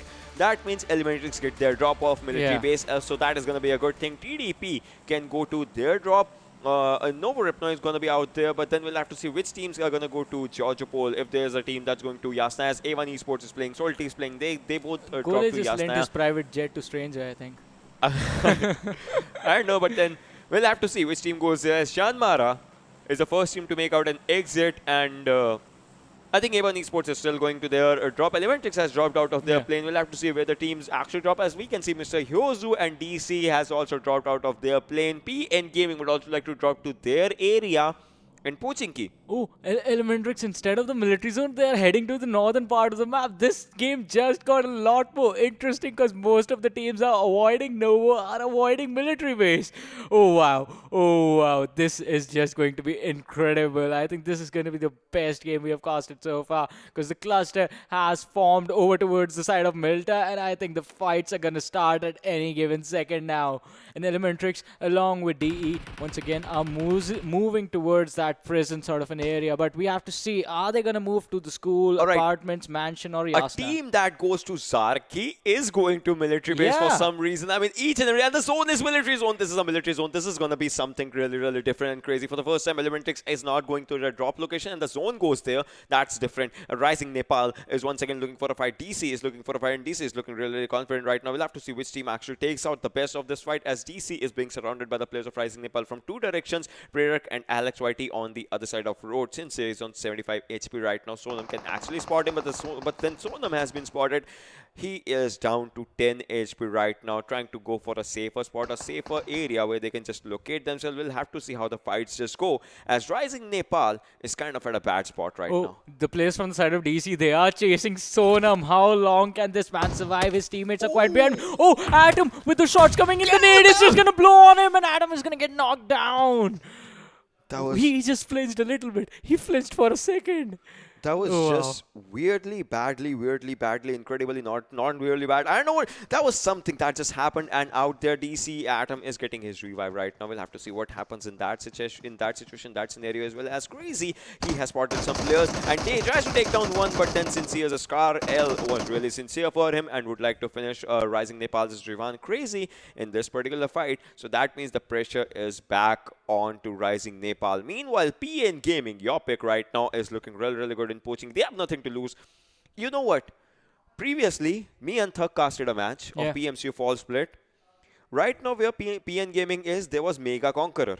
Yeah. And they had nothing to lose. They just went berserk in Pochinki, and I think I am going to see the shades of that thing happening of PMCO Fall Split. So we'll have to see what happens out in this fight. But right here, Rising Nepal, in their three-player game, we'll have to see how they, change everything for themselves. Yeah, they have to change everything. But DC, after wiping out the players from the side of Rising Nepal, Crazy being taken out. On the other side, Sonam, he looks pretty healthy now. So they can go in for a 3 versus 4. But even in the early stages, why risk it?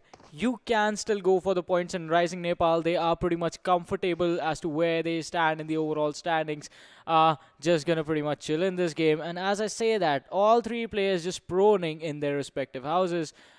Just gonna stay there. Alex is the one that we're watching right now. Did see the players from the side of DC rotate out of their houses. So is still looking to see if they left anyone behind. Yeah. But once again, early game fights, you have to be careful. Your armor could be damaged. Your armor could be taken away. Talking about taking damage, Private is going to take a lot.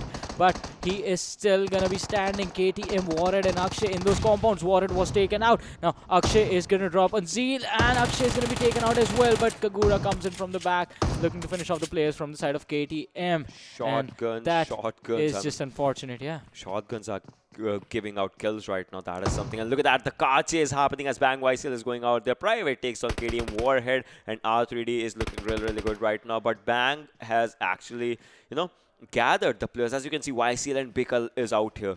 Kakura, Private don't have enough loot to actually take a fight in their hands, and I think each and every team is ready for a fight. They are looking for each and everything that they can throw on their opponents. KTM, Suroz is in one side. He can be spotted if he spots out. If he gets spotted out and if he gets shot at, that is going to be the end game for him, as Suroz is just trying to survive for his team right now. R3D Private takes down one more player from KTM side, and it's just Suraj's last person remaining. Will it be the end of KTM as a grenade comes?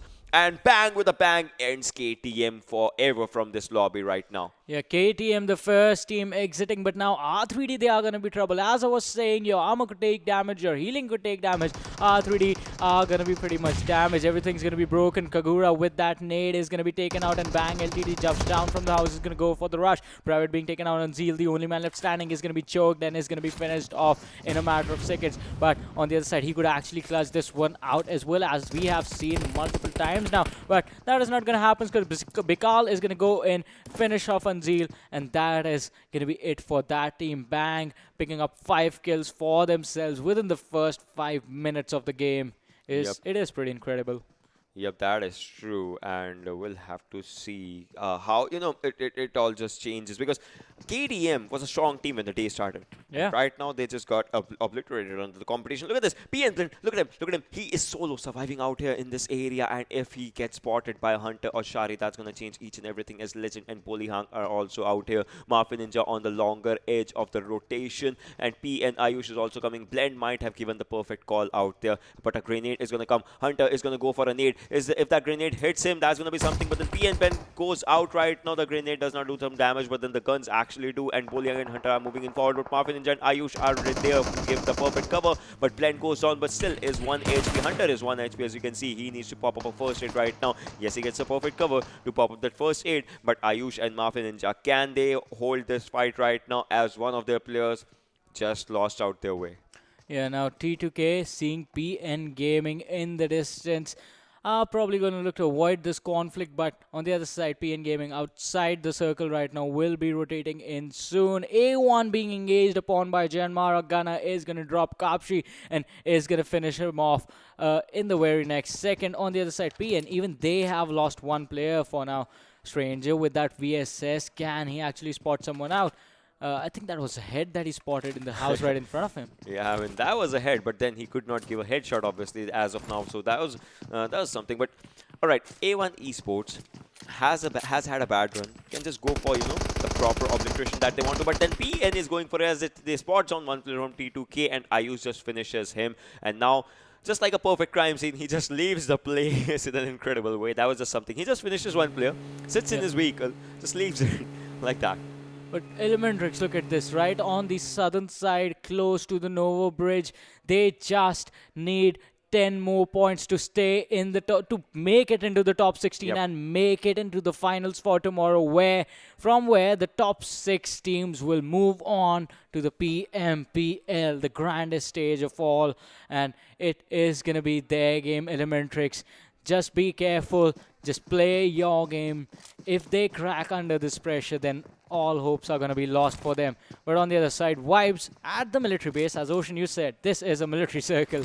So vibes are pretty much going to just chill here for the next couple of minutes until I think the third circle, unless the next circles actually form on the military zone. And DC Steelix OP with that VSS is going to spot out the players from the side of A1 Esports. Stranger, Sinister, and Dante being spotted out in the house right in front of them. Stranger has taken a lot of damage, drops down to 30% health, but he has the heals. They are kicking in slowly and steadily. The bandages coming in handy for the player, but now DC, the two players, Steelix and Sensei, are they going to collapse on A1 Esports? This could be risky, but they are going in for the flank with that UAS on them, or as Ocean calls it, the level 1 UAS. Level 1 UAS, exactly. You, my boy, is knowing good things right now about the game, to be honest. But then we'll have to see where DC actually goes out of here. As DC, they have made some early exits out of the matches and all today as well. One match was really good for them, but A1 Esports, the team that can just go all in and cannot be worried about the consequences, is still surviving out here with 3 players. Let's see what happens, how it all happens, and how it all goes. Sincere spots out one of the other players from the side of JM, but Soneem somehow manages to get away, basically. On the other side, 2 of the other players from the side of DC, they are on the higher ground. On the other side is going to be Jyanmaara, so looking to gatekeep the players and not allow them to come into the circle is going to be the priority. The airdrop coming in with the Groza, the tac stock, the armor, a helmet, and the backpack. Players going to be pretty happy about it. But once again, the circle is over the military base, is over Novo. Teams will be forced to rotate it, and the only rotations that are available, the safe ones, are going to be the bridges. And Elementrix already making their way towards the Novo from the Novo bridge, and Puffy is going to knock himself out with a card. That was something, but Gunnar has been kind of spotted out there by DC Frono, who's just trying to put immense pressure on him, as Gunnar has been taken down by DC Sincere. I mean, the team that started the fight out there in Milta is looking ready and fresh for another fight out here against Jyanmaara. As Gunnar goes down, and I think he will be just taken down easily, and really easily. As you can see, look at this. Okay, now they are just going for it. I thought they were just trying to, just stand right next to him and just take some information, like where are your players. And one thing that I am seeing differently is 1971 out here. PN Gaming is right in front of them, right on top of them. But 1971 just trying to go for like whales that they just want to be out inside the water area, not to be spotted as well, and just trying to cross the road. Imagine if they just sit there and they just gatekeep for the other teams that will be in water. They just get easy kills. But for that, they'll just have to reach into that area as soon as they can. Swimming in water is going to be, it's kind of hard. Yeah, that is definitely going to be hard, but one thing that's going to be harder, if actually PN come in towards the shore, towards the cliff, and spot out the players from 1971 Gladiators. The good thing for them is that PN right now are distracted by the players from Pyro. Mafia Ninja being knocked down. Pyro just playing with 3 players. Kick-Ass, Myth, and Yama are still making it work. PN, they are going to be in trouble. Ayush and Afsek, the only 2 players left standing. Can they protect their teammate? Mafia Ninja is going to get the revive. He is going to be healing up soon. But Myth, he goes charges in that buggy. But Ayush is quite close. He still has a lot of damage, but he's going to drop Myth in an instant with that AK. Yama, the only man left standing. Kick-Ass is on the other side. He's going to be distracted for a little bit, but Myth is quite close, so the information is being given to Yama. But can he make the DP count? Ayush being spotted, but Yama did not fire any shots, so no damage being given to Ayush. On the other side, the players from the side of PN are going to be healthy. Kick-Ass is quite close now. The grenade being thrown is going to be overthrown a little bit, so Ayush does not take any damage. Afsec on the other side does have a good backstab for his teammate. I mean, he has a good backstab, but will he go for it as a grenade? Just barely miss. Imagine that grenade would have been on him, and he, inside the car, driving that car, would have actually gone over. Ayush, the information has been given, the grenade can do some damage, and yes, it does. It actually just misses him, but then on the other side, Afsec, the guy that he almost forgot, Kick-Ass would like to, has just gone down of him. Ayush outside the circle, just trying to take that circle damage on his hands, but then would like to finish the player as well as Ultimate Bang. Just makes out an exit on the 14th spot. These are top 13 teams out here for you, ladies and gentlemen. 43 people alive. We'll have to see where it goes as a circle. Imagine if this becomes a bridge circle. Yeah. Just imagine. Oh, it is a bridge circle right now. Imagine if the circle more and more compresses and there are just teams left on the bridge trying to do something like heal battle or something. I don't know. I'd actually like that because corridor fights are going to be pretty much incredible. You do not have nowhere to run. Fighting is the only option, but Sinister with that nade is going to finish off Alex Whitey. But the second airdrop with the Groza again. Alex Whitey from Rising Nepal is on the other side. A1 Esports Sinister is going to finish him off. Knocked him down with the nade, and the barrel is going to do the job to end his life. Dante, on the other hand, if you just saw, he was just moving into the other direction, and DC has been spotted by Solti. That's an incredible, this is a really good spot to just sit out here. So that, because, on your one side is water. No one's going to shoot you from water, obviously. And on the other side, it's just fights and fights and fights. And look at this. Sonam is low on HP right now. Stranger is out there. Stranger is behind Sonam. And that is one thing. That is one important thing. And Prerak is with 75% HP. Sonam is just barely surviving. And Prerak is the one that can just give cover fires, the adequate cover fires. But right in front of 3 people, I think it's going to be a difficult scenario. Vibes is out there. Vibes can spot some players from A1 Esports out there and can end their game, can try to end their game. But Sonam has no time for healing, because if the time wasted, the player's gonna charge in. I mean, Stranger's gonna charge in and can just, take him down with just one instance. Look at this. Sonam using the third person to perspective to perfection, basically. And Sonam is going to be in so much trouble unless his teammates actually come in and provide some cover fire for him. Stranger and Dante, they are quite vulnerable as well because they are sticking in the open. Was that a smoke? Was that a nade coming in from the player? We have to see. That was a nade coming in the car. Why? Tire being blown up. I think that was just a distraction. And the painkiller being taken. Oh, that was actually smart. He's going to gain some health over time. And once again, another utility being thrown. I hope that is a smoke. He can actually smoke himself. Those are grenades. Those are grenades. He's throwing grenades out. That's incredible. But what just happened? What happened? Wait. No. What? Okay, Stranger just wrapped around in an He instant, just ran around in all of that area, and Stranger just knocked him down and he's walking for the other fight to actually happen. And I think he has spotted Vibes out there, and Vibes I think just goes on, and Sinister takes him down, and Vibes Red Eye takes on A1 Esports. Sinister A1 kind of in a bit of a trouble right now as they have just 2 players left. We'll have to see what happens. Enek needs a revival, and the revival is coming in handy right now. But Dante and Sinister from the other side, they are going to come out here. Smoke has been taken out there, and Stranger is behind the ridge, and Dante is on the forward end. They can spot Jerry OP. Yeah. But will they engage in a fight? That's going to be a question, because they are in the open and the circle just left them. Yeah, the circle just leaving them on the other side. P and Ayush is going to be taken down by the blue zone, but A1 Esports, they have to be careful as well. Sonam from the side of RN is still bleeding out slowly, and PN is going to be eliminated from this game at the 13th position. But now Vibes, they are setting up the situation to combat the players from the side of A1 Esports. They have to be careful. It is just 2 players in front of them, but this is going to be a 2 versus 3 situation, which is still winnable. So paying respect to your teammate is a good idea. I mean, yeah, this is still a winnable situation, but then for them to win, it's going to take a lot, obviously, because there's going to be, a lot of third parties happening. The people that have to get inside the circle, 16 seconds just left for them to get inside the circle. Dante's out there with that Car 98 and 8X and an M4 in his hand. And M4 has a 6-9 scope, has spotted some players, took some shots, and the zone is actually a centralized zone right now. If you just see, this can be a bridge zone, and Knight, the kill can be stolen. Knight is low on HP right now once again, and I think that would have been enough, but not right now. And yes, now White Knight can actually go down. It's still safe, still surviving. Third airdrop has another Groza for itself. That is some Groza Fest just going out there. I mean, it's just coming out there, and people. We haven't seen a Groza yet in this game. Like no player has looted the airdrop as of now. That's something. And Vibes Knight's skill has been taken by DE rated sir, not by A1 Esports players. But then all the other players of Vibes are in a bit of a trouble right now. As at one spot it's A1 Esports, on the other spots it's DE and Cherry OP, and Red Eye are at this area. The Ridge is there to help them. TDP on top goes down. T2K Hunter goes down, but TDP Puffy in the cover fire. NX has spotted A1 Esports' Dante, and NX is moving forward right now. A1 Esports' Dante is also trying to spot some players, but will be taken down in the fight. But then Jerry OP is low on health. 1971 Sinistro is coming in from behind, takes down Red Eye, and Jerry OP is left out there with just 40 HP with another player. That is going to be NX. Let's see what happens as the grenades and throwables are coming in handy right now. But Red Eye, will he be getting a revive right now? TDP gets eliminated on 11th spot.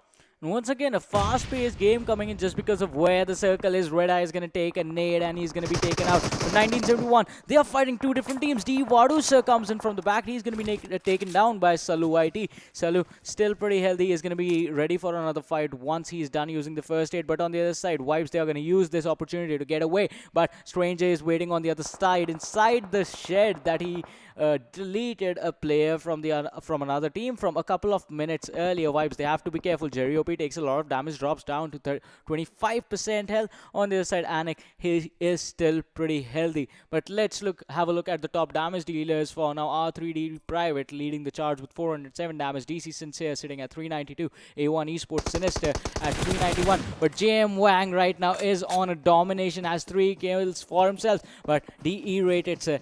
Did he spot the players from the side of Elementrix on the other side? They have to be careful about that. They have made their way from the Nova Bridge and are now in those compounds. You guys can see them. But DE, they have the advantage of the ditch, but the cover is just not going to be available if they actually get backstabbed now. Elementrix is still looking at a good spot right now, as we just saw them earlier. A1 Esports' Stranger, the solo survivor from A1 Esports, just surviving for his team, has a 9mm loot right now. T2K Bolihan takes down Jyanmaara Sonim as the fights are still happening. Salty and DC, these guys can get engaged with each and everyone if they just try to go for it, as the zone is gonna approximatize circle right now. Salty, Rusin and Xtreme are moving, but Rusin has been spotted. A lot of damage has been dealt, but Xtreme takes on Sincere, takes on Steelix OP in just one spray. 2 players have been taken down. AJ is ready for Pro Noob and Atom, but this gives time for Nima to just move in forward. That movement can actually make or break the game for them, as they have spotted one more player. Atom is low on HP right now. Atom is taking the zone damage, and so is Pro Noob right now, as they were trying to overcome it outside the circle, and Atom gets spotted by Salty Nima. DC Sincere is down. DC Steelix OP is down. Pro Noob and one more player is out there. But then are they gonna go for it, as Atom actually takes a fall as well? Pro Noob will be going for a revive, but just 2 more seconds and the zone comes in. Salty Nima just moves in forward, just rushes in, charges in right now to take the fight in their hands, and 2 players have obliterated the competition. And I think damn classy, yes, they get eliminated as just 2 players take everything in their hands. Elementrix need to be in the top 3, just reach the top 3 to make it into the top 16, because they need 10 points, right? Yeah. They are sitting at 117. The team in front of them is 126. Yeah. And they do not, Wolves, Den is the team there, and they do not have any more games remaining. They have already played all their games. So Elementrix, they just need to hide and make it into the top 3. We are down to the 8 teams. We are down to the 7 teams, and Elementrix is still surviving. Vibes was a team that was taken out. They are still being safe. This could actually work out for the squad. But now out in the open, they have to watch out for the bait. Shagar is going to be knocked down. This could not go in their favor. Mr. Yuzu is so low. Orange is the man that's left standing, but the revives are going to come in. So TJ with ATM 6 7 is trying to go for it. If that shot lands, one more shot, if that lands, I think that's going to be the end of 1971. But meanwhile, Elementrix always takes down one player. And this 6-time spray was incredible from his side. I mean, when you just crouch on that something, and he strips it to rated, sir, and once more A1, like that 6-time spray going out there, and Poo Man finishes Illusion, so 97 goes down. But look at that. This is one bad thing about the Brit Circle. Rising Nepal's players that are out there, that's going to be something. And Elementrix, 3 more teams get eliminated now, and they make it. If 3 more teams gets eliminated, they are gonna make it. They have 2 points already. Jyanmaara is out there with 7 points. Salty Squad with 5 points, and Deadeyes Guy is out there with 6 points. Who is gonna end their day with a chicken dinner?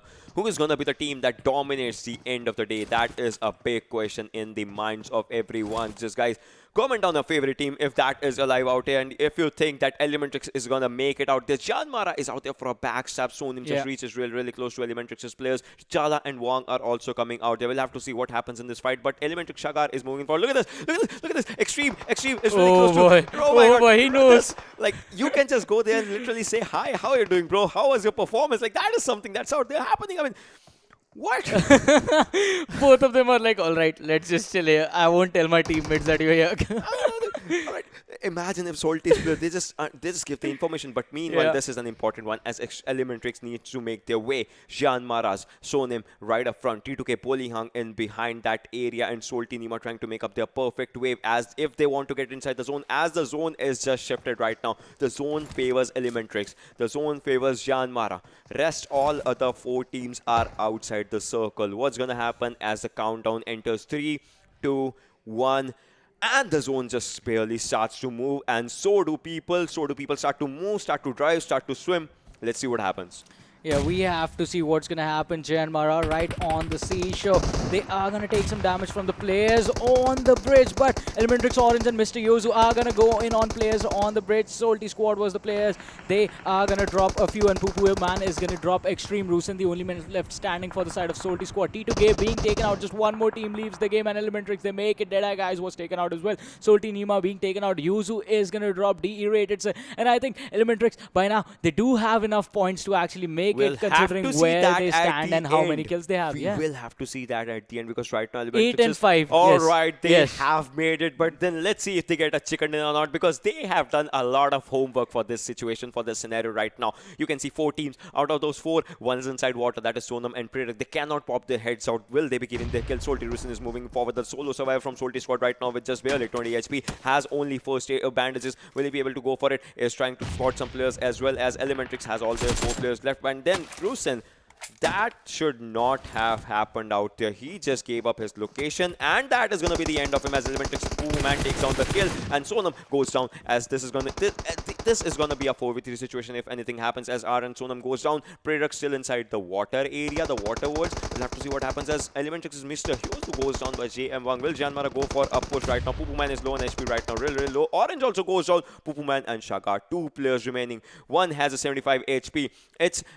We'll have to see what happens. Wong also goes down. The grenades are coming handy. This grenade can do everything as Orange is low on HP right now. Shagar still sitting at the back end of the fight. And look at Predak. No one just spotted him. He has covered the whole distance of this river right now and is ready for a backstab. This can change everything for Elementrix as well, as he can go for an easy backstab on Jyanmaara's T'Challa. The factor is, will he spot them? Yeah, will he spot them? Predak can chase this entire situation, and Elementrix can get the chicken dinner in the last game. But Predak has to go on the move now. He is going on the move. T'Challa, if he gets taken out, the players from the side of Jyanmaara, they will get distracted, and Elementrix will have an opportunity to go in then.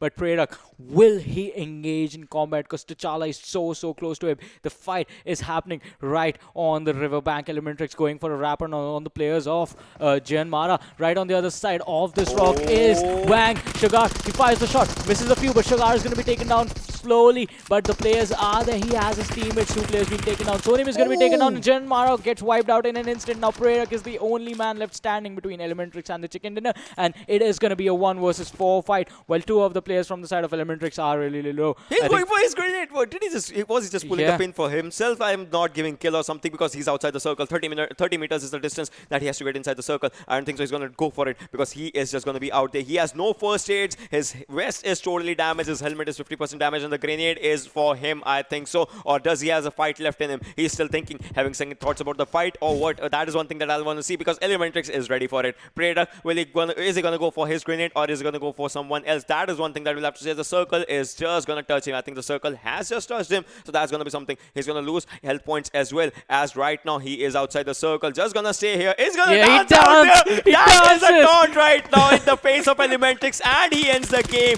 outside the play zone. Rising Nepal finishing second, but Elementrix, first position, and with that, and Pupu Man stepped up big. 5 kills for the guy. Elementrix with a total of 8 kills, 28 points in total, and Ocean, you finally get a victory. For the first time, my predictions are right. I'm happy. That too, that was supposed to be the hardest one. I'm God. What can I say? I'm God. Dude, the ratios aren't my favorite. It's 3:1. So I hate this guy. I hate this guy. Seriously, hate this guy. I get him happy. He gets happy for a second. I just bring him down in an instant. But talking about bringing it down, Elementrix brought it down on everyone in this game. I mean, the best thing was the rotations. They knew when to rotate. They knew how to rotate. They did it right. For the first time, not dropping at military base helped them. Not dropping in military base when the circle was on military base. Yeah. That was incredible by this team. Like, hats off to Poo man. Hats off to Shakar. Hats off to Mr. Hughes. Like, the players knew their role when they had to do what and how they had to do it. Hats off to Rising Nepal's Prerak. Like, yeah, the waves coming in towards the end. That was just incredible. And what is funny is that him and Xtreme were actually like in the water together, and Prerak somehow makes it. Yeah, and Prerak, he just, traveled all of the distance and for Jyanmaara, and that was just a game-changing win. Like I said, that would have been the game-changing, whereas he was behind them. He could have distracted them while Elementrix was going right in front of them, and that actually put Jyanmaara in a bit of a trouble. But I think if we are going to talk about the overall kills or something, I think Jyanmaara can take the lead because they might be having good kills. Rising Nepal has just won. Yeah. That can change everything, but then we'll have to look for that in the overall standing. But if anything, I think Poo man will be the MVP of this game. Yeah, Poo man definitely has to be the MVP. With 5 kills, did so much to pull his team from the tough situations in those final fights. Especially, talk about this. Elementrix, they were out in the open area. The bank that they were on actually was facing towards the bridge. So they had to be careful as to not to take any unnecessary fights from the bridge. Where Salty Squad was there, players from RN were there as well, but they were forced into water by the players from Salty Squad. So that was an interesting situation in itself. But the way Elementrix, the way this team rotated and played for placement, I would have to say, because the moment they made it into the top 3, they could have just let it go and just slid off into the background. Yeah, but then they were like, let's just go all in, leave everything behind. We have come this far to make a statement, and we are gonna go by making a statement. And that's what they did. Did not get the last kill though, but still, that was incredible. Let's just go for a head-to-head to see the first and the second team of this match that everyone knows was Elementrix and Rising Nepal, the player that was taunting versus the players that desperately wanted the kills. So we are going to see about those stats as well while we'll be talking about that. And I think, if anything, this game changes everything from Elementrix now on. As you see, in this particular game, they had 8 kills. Rising Nepal had 1. But in that 1 kill, they had 624 damage. That was pretty good. But 1074 for Elementrix, it's a good number. 1000 damage in 1 game, 8 kills coming in for them, and distance traveled. Look at the distance traveled. Yeah, they dropped on a different location, so that had to be one thing. But then, out of this 26 kilometers for Rising Nepal, I think most of it was covered by water only, because you remember, most of it was Rising Nepal's players were right next to Salty's players when they were inside the water. So there was that thing just as well. Swimming together, just chilling for a bit in the water, and that was an interesting situation because one perfectly cooked nade right in the water with the low drop coming in could have actually basically killed off all the players in there. Their own players as well. Yeah, Salty would have been like, alright, dude, you just chill for a bit, we'll be back after the chicken dinner. Yeah, but you get don't, us some you don't get kills for your own Yeah, you don't get the kill, but you get 2 kills of the players that are in there. Yeah, let's just talk about the MVP of this game, like the player who actually dropped each and everything out there that was given to him. So that is going to be, if none other than, Poo man. The damage was around 400, but still, see, the team was playing in a bit of a trouble out there. They did not want to, engage in most of the fight, but still in that, if you manage to give out 5 kills, that is incredible. 24 minutes and almost 40 seconds was the survival time, and 10 kilometers of the distance. The team covered 36 kilometers. This guy solely had 10 kilometers, so that's good. Yeah, that is definitely gonna be good. And 5 kills with 395 damage just means that he was making sure that if he saw anyone take some damage from anywhere, he was gonna go for the finish. And that is just incredible. That is just making sure that you are making the opportunities that are being handed out to you count. You're making them matter. And with that, let's have a look at the game standings and see how the other teams fared out. Because Elementrix is going to be the team sitting in the first position with 28 points. Jyanmaara taking the second position with 19 points. Rising Nepal dropped down to the third, even though they finished second with 15 points to the name. Deadeyes Guys, they are going to be fourth, 14 points coming in. Salty Squad, fifth position, 13 points coming in for this team. 1971 Gladiators take the sixth position, 9 points. Vibes and Team T2K are going to be 7th and 8th respectively, both the teams with 7 points on their side. Now moving on to the bottom 8, we still have to see as to how the other teams did. Ultimate Bang 9th position, 6 points. EN Gaming, R3D Devils, Damn Classy and A1 Esports are going to be 10th, 11th, 12th and 13th respectively. All the 4 teams having 4 points to their side. Team Pyro 14th position, 2 points. Trusty Process and KTM Rage on the other hand are going to be 15th and 16th, 1 point each, but Trusty Process, I think they are pretty much safe now. Every team kind of is at a safer spot. If you're looking, see, a team that can do an incredible comeback to Elementrix, like if they can do it, I mean, every team kind of has that in them. We'll have to take a look at the overall standings also, like in a bit, but then we'll be talking about that thing, how everything changes for some teams in just a hint of second. You kind of know that you have to play safe, and that's what the team goes for. But this team in the final circles went for the fights as well. When they knew they were kind of safe, they went for much more destruction that was just given to them. They started fighting when there were only 4 teams left, and that is actually smart. Until that point, if you are... See, I always used to say that, and I still say it is, playing for placements is the better decision, because overall, in the long run, that actually works out. Because instead of risking it and getting eliminated early on, wherein you're only finishing with like 3 points, 1 for placement, 2 for kills, or 5 points, 1 for placement, 4 for kills. It is going to be better to finish in 14th with 14 points and 0 kills every single time, or 10 points and 0 kills every single time, because in the long run, if you play 6 games, that's like 60 points in each, and you are not going to finish with 0 kills. That's the thing. You will get some kills along the way. So, yeah. That is true. Now, let's just have a look at the top 5 players overall and all the stats that we're going to talk about. So, like, of this particular game, like in this game, because Poo Man had a good impact, but then on the other hand, if we're gonna talk about all other things, like if anything, I'm gonna say there was a damage stat in all of that, but then Rated Sir is out there on 618 in his damage. Wong was out there on 564. Nima was out there 551. Sensei is on 511. I mean, this was one thing. Poo Man had incredible kill number, 5 kills, but he had 394 damage. So that actually, you know, shows out here that there were some other teams that were ready for the fights and throwing all the damages that were out there. So we are going to go for this. We're going to compare this, but then now let's just compare overall stats and all those things. Like which team is going where and which team is standing out, because those numbers are going to matter a lot. Definitely, those numbers are definitely going to come into play as to see, because the top 16 teams are going to be playing in the finals, but teams lower than that are not going to make it. So PN Gaming, the first team on the first position, 243 points. Other than no other team has hit the 200-point mark. And look at this, 160 points for placement, 83 kills for this team. This team has outperformed everyone in these semifinals basically, but the pressure is going to be there for the finals. It's going to be a whole different level. Moving on, second position being taken by 1971 Gladiators, 191 points.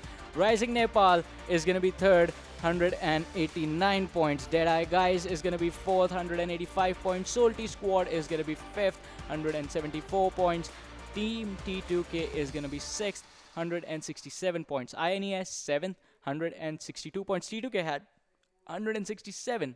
And Rivals X just 1 point short, 8th position, 161 points. So moving on to the next 8 is going to be the last set of 8 teams that actually make it into the finals. It's going to be R3D 9th position, 159 points. Jyanmaara 10th. 7C 11th, Hype making it 12th position. Xtreme is going to make it as well, 13th position. Elementrix make it after this game. What an amazing run for this team in the last game, 14th position. Nepali Ho Ni 15th, and Trusty Process is going to be the last team to make it in the PMCO 2020 Spring Split South Asia Finals on the 16th spot. Moving on, let's have a look at the 8 teams who had a hard time, are not going to be making it, but I'm pretty sure they're going to come back again the next time and stronger than ever before. It's going to be Wolves 10, just barely not making it, 126 points on the 17th spot. KTM Rage on the 18th, KS Axe on the 19th, Ultimate Bang on the 28th, Damn Classy 21st, Team Pyro on the 22nd, Vibes is on the 23rd, and A1 Esports on the 24th position. I mean, this was incredible. Elementrix, once there was a moment that they were purely qualifying, and right now they're sitting good at 14th position. But then the teams that did not do it, I'm just going to say one thing. they reached out here from the qualifier stage to the semi-final stage. That means they had that gun power, they had that firepower, they had that positive mentality in them. And if anything, these teams are gonna be one of the teams that we are gonna see the next time. And these teams are gonna be one of the teams that are gonna be at that position where either PN Gaming is right now, where either Rising Nepal is right now, where either Jyanmaara is right now, or Elementrix is right now, Trust Deepers, all those names are gonna be either one of these names. And these teams are gonna be like, yes, we made some mistakes in the past, but now will be our time to shine. Because this is what one thing that we learn from each and every game as well. You have a chicken in one, you don't have a chicken in the other, but still you get to learn your capabilities. You actually get to learn a lot, and that is only going to happen once you see those mistakes, once you actually have the experience. Because as you said, they have the firepower to actually make it into the semi-finals. Leave the semi-finals. To actually make it just to the group stages, you have to fight thousands of squads, thousands of players in multiple matches, and then you actually make it over here. But for now, let's have a look at the head-to-head between 16th position Trusty Process and 17th. That's going to be Wolves Den, and see what separated them. Kills, Wolves Den leading 55 to 50. Damage, Wolves Den leading once again 11,877 to 10,815. Healing done, Trusty Process has the lead over there, 7,100 to 4,899. Headshots, Wolves Den take the charge 15 to 7. Chicken dinners, Trusty Process have one chicken dinner, Wolves Den have none, and the points separating them were just 4 points. I mean, these 4 difference. points are gonna feel like an eternity right now for the team that is on 17, that is Wolves Den. But to be honest, that gap, if not today, it's gonna be filled next year or in the next competition, even in any competition that comes out there. So that is gonna be a good sportsmanship, to be honest. That is definitely going to be a good Don't look at it like sportsmanship. that. And if you guys are wondering why Ocean is sitting there with a bowl of lemons in his hand, is because now he's going to eat 4 lemons. And you're gonna eat one. Yeah, I'm going to eat one because I just lost the last game. And this is going to happen, so give me one. First I'm gonna eat. So Okay, can we have my you close eat camera, 3 and right? I'll Because eat that's gonna just- be really bad with the expressions or something. Alright, so first one coming in. And I hate my life right now. You're the one who had this idea in the first place. I had a better idea. I had a Szechuan sauce idea. Yeah, that actually would have been worse. Imagine having 4 shots of that. Oh boy. See, now this just proves that I'm the better analyst, and because you were flaunting the best caster thing. Yes, I won. I feel like Rocky Balboa. But now, once again, while Ocean does this, let's have a look at the head-to-head on... okay, we'll do it after Ocean is done eating this. We'll have a look at the head-to-head between the first and the second team in the overall standing and see how they are going to do, how they're going to fare out tomorrow. Because right now, this is going to be the history for them going into the finals that are going to happen on the 22nd and the 23rd. And PN Gaming, 83 kills. 1971 Gladiators, 76 kills. Damage done, PN Gaming leading. Healing done, 1971 Gladiators are leading over there. Because this is the thing, we have talked about this earlier as well. 1971 Gladiators like to be the aggressive team. On the other side, PN Gaming, they go for the late game aggression. So headshots, PN Gaming leading over there as well. Chicken dinners, 4 chicken dinners for PN Gaming. 1971 Gladiators sitting at 2 total points, 243 to 191. PN Gaming just winning that one. And these were the top 2 teams. But once again, it was the same with A1 Esports, where I would like to see INES Badrev did not play today, yes, right? Yes. Let's just see a head-to-head of INES Badrev, the one that had maximum kills, to a second player that was in the overall kills or something. Like, what difference did it make for Badrev? Because that guy had that guy had an incredible amount of kills. So where is he standing right now when you compare him with the other players? But while that gets ready, I've had 2. He has had 2. I'm gonna have the third one. Yeah, have the third one. And okay, sorry. Okay, I'll do this. Badrev is sitting at 37 kills right now. Second player is going to be Salty AJ. And we will be looking at a head-to-head between these 2 players because the damage is heavily leading on Badrev's side. Damage is heavily leading here as well. Okay, Ocean, wait for the 4th one. You and I will do that together. But moving on, Badrev did not play today, still sitting at 37, and we were talking about this as well. I think Avsek from PN was actually second yesterday with 24 kills, and then AJ was quite far away, but he was somewhere in the mid-20s as well. But today AJ is sitting at 32 from Salty squad. He did a lot in today's game and actually pushed his team really up in the overall standing. So we will be looking at a head-to-head between those two players, Salty AJ and INES Badrev, and we will be seeing as to how these two players actually fared up against each other. But before we do that, all right. Cheers. Alright. Don't drop it. Okay, he dropped it. It's still okay. But Ready? I've had 3. This is the final one. This is going to be the final one for him and one for my loss. I hate it. Sorry. Alright, so how did you feel by eating just one? It was pretty good. Yeah, no. It was pretty good. After 2, I did not feel anything, to be honest. But then the damage that was felt out here between the first and the second players, Badrev and Salty AJ, 37 kills for him, 32 for Salty AJ, 8189 damage as the stat we compared. But healing, if you're gonna count come in the counter, you're gonna see healings have been less by the side of Salty AJ. Obviously, he was just popping out some heads and was trying to go for all the fights that he could take. And the distance is 100 plus for both of them, but 107 is a lot when it comes to, traveling in all the maps and all those stuff. Anything over 100 is going to be definitely a lot. But look at this. This is where things sort of change. Average survival time, 18 minutes to 20 minutes. Yeah. That's like a two minute difference between these two players. And 1 minute 30 seconds, like 1 minute 27 seconds to be precise. But then one thing that there was, that if you see 37 kills in that survival time. Yeah.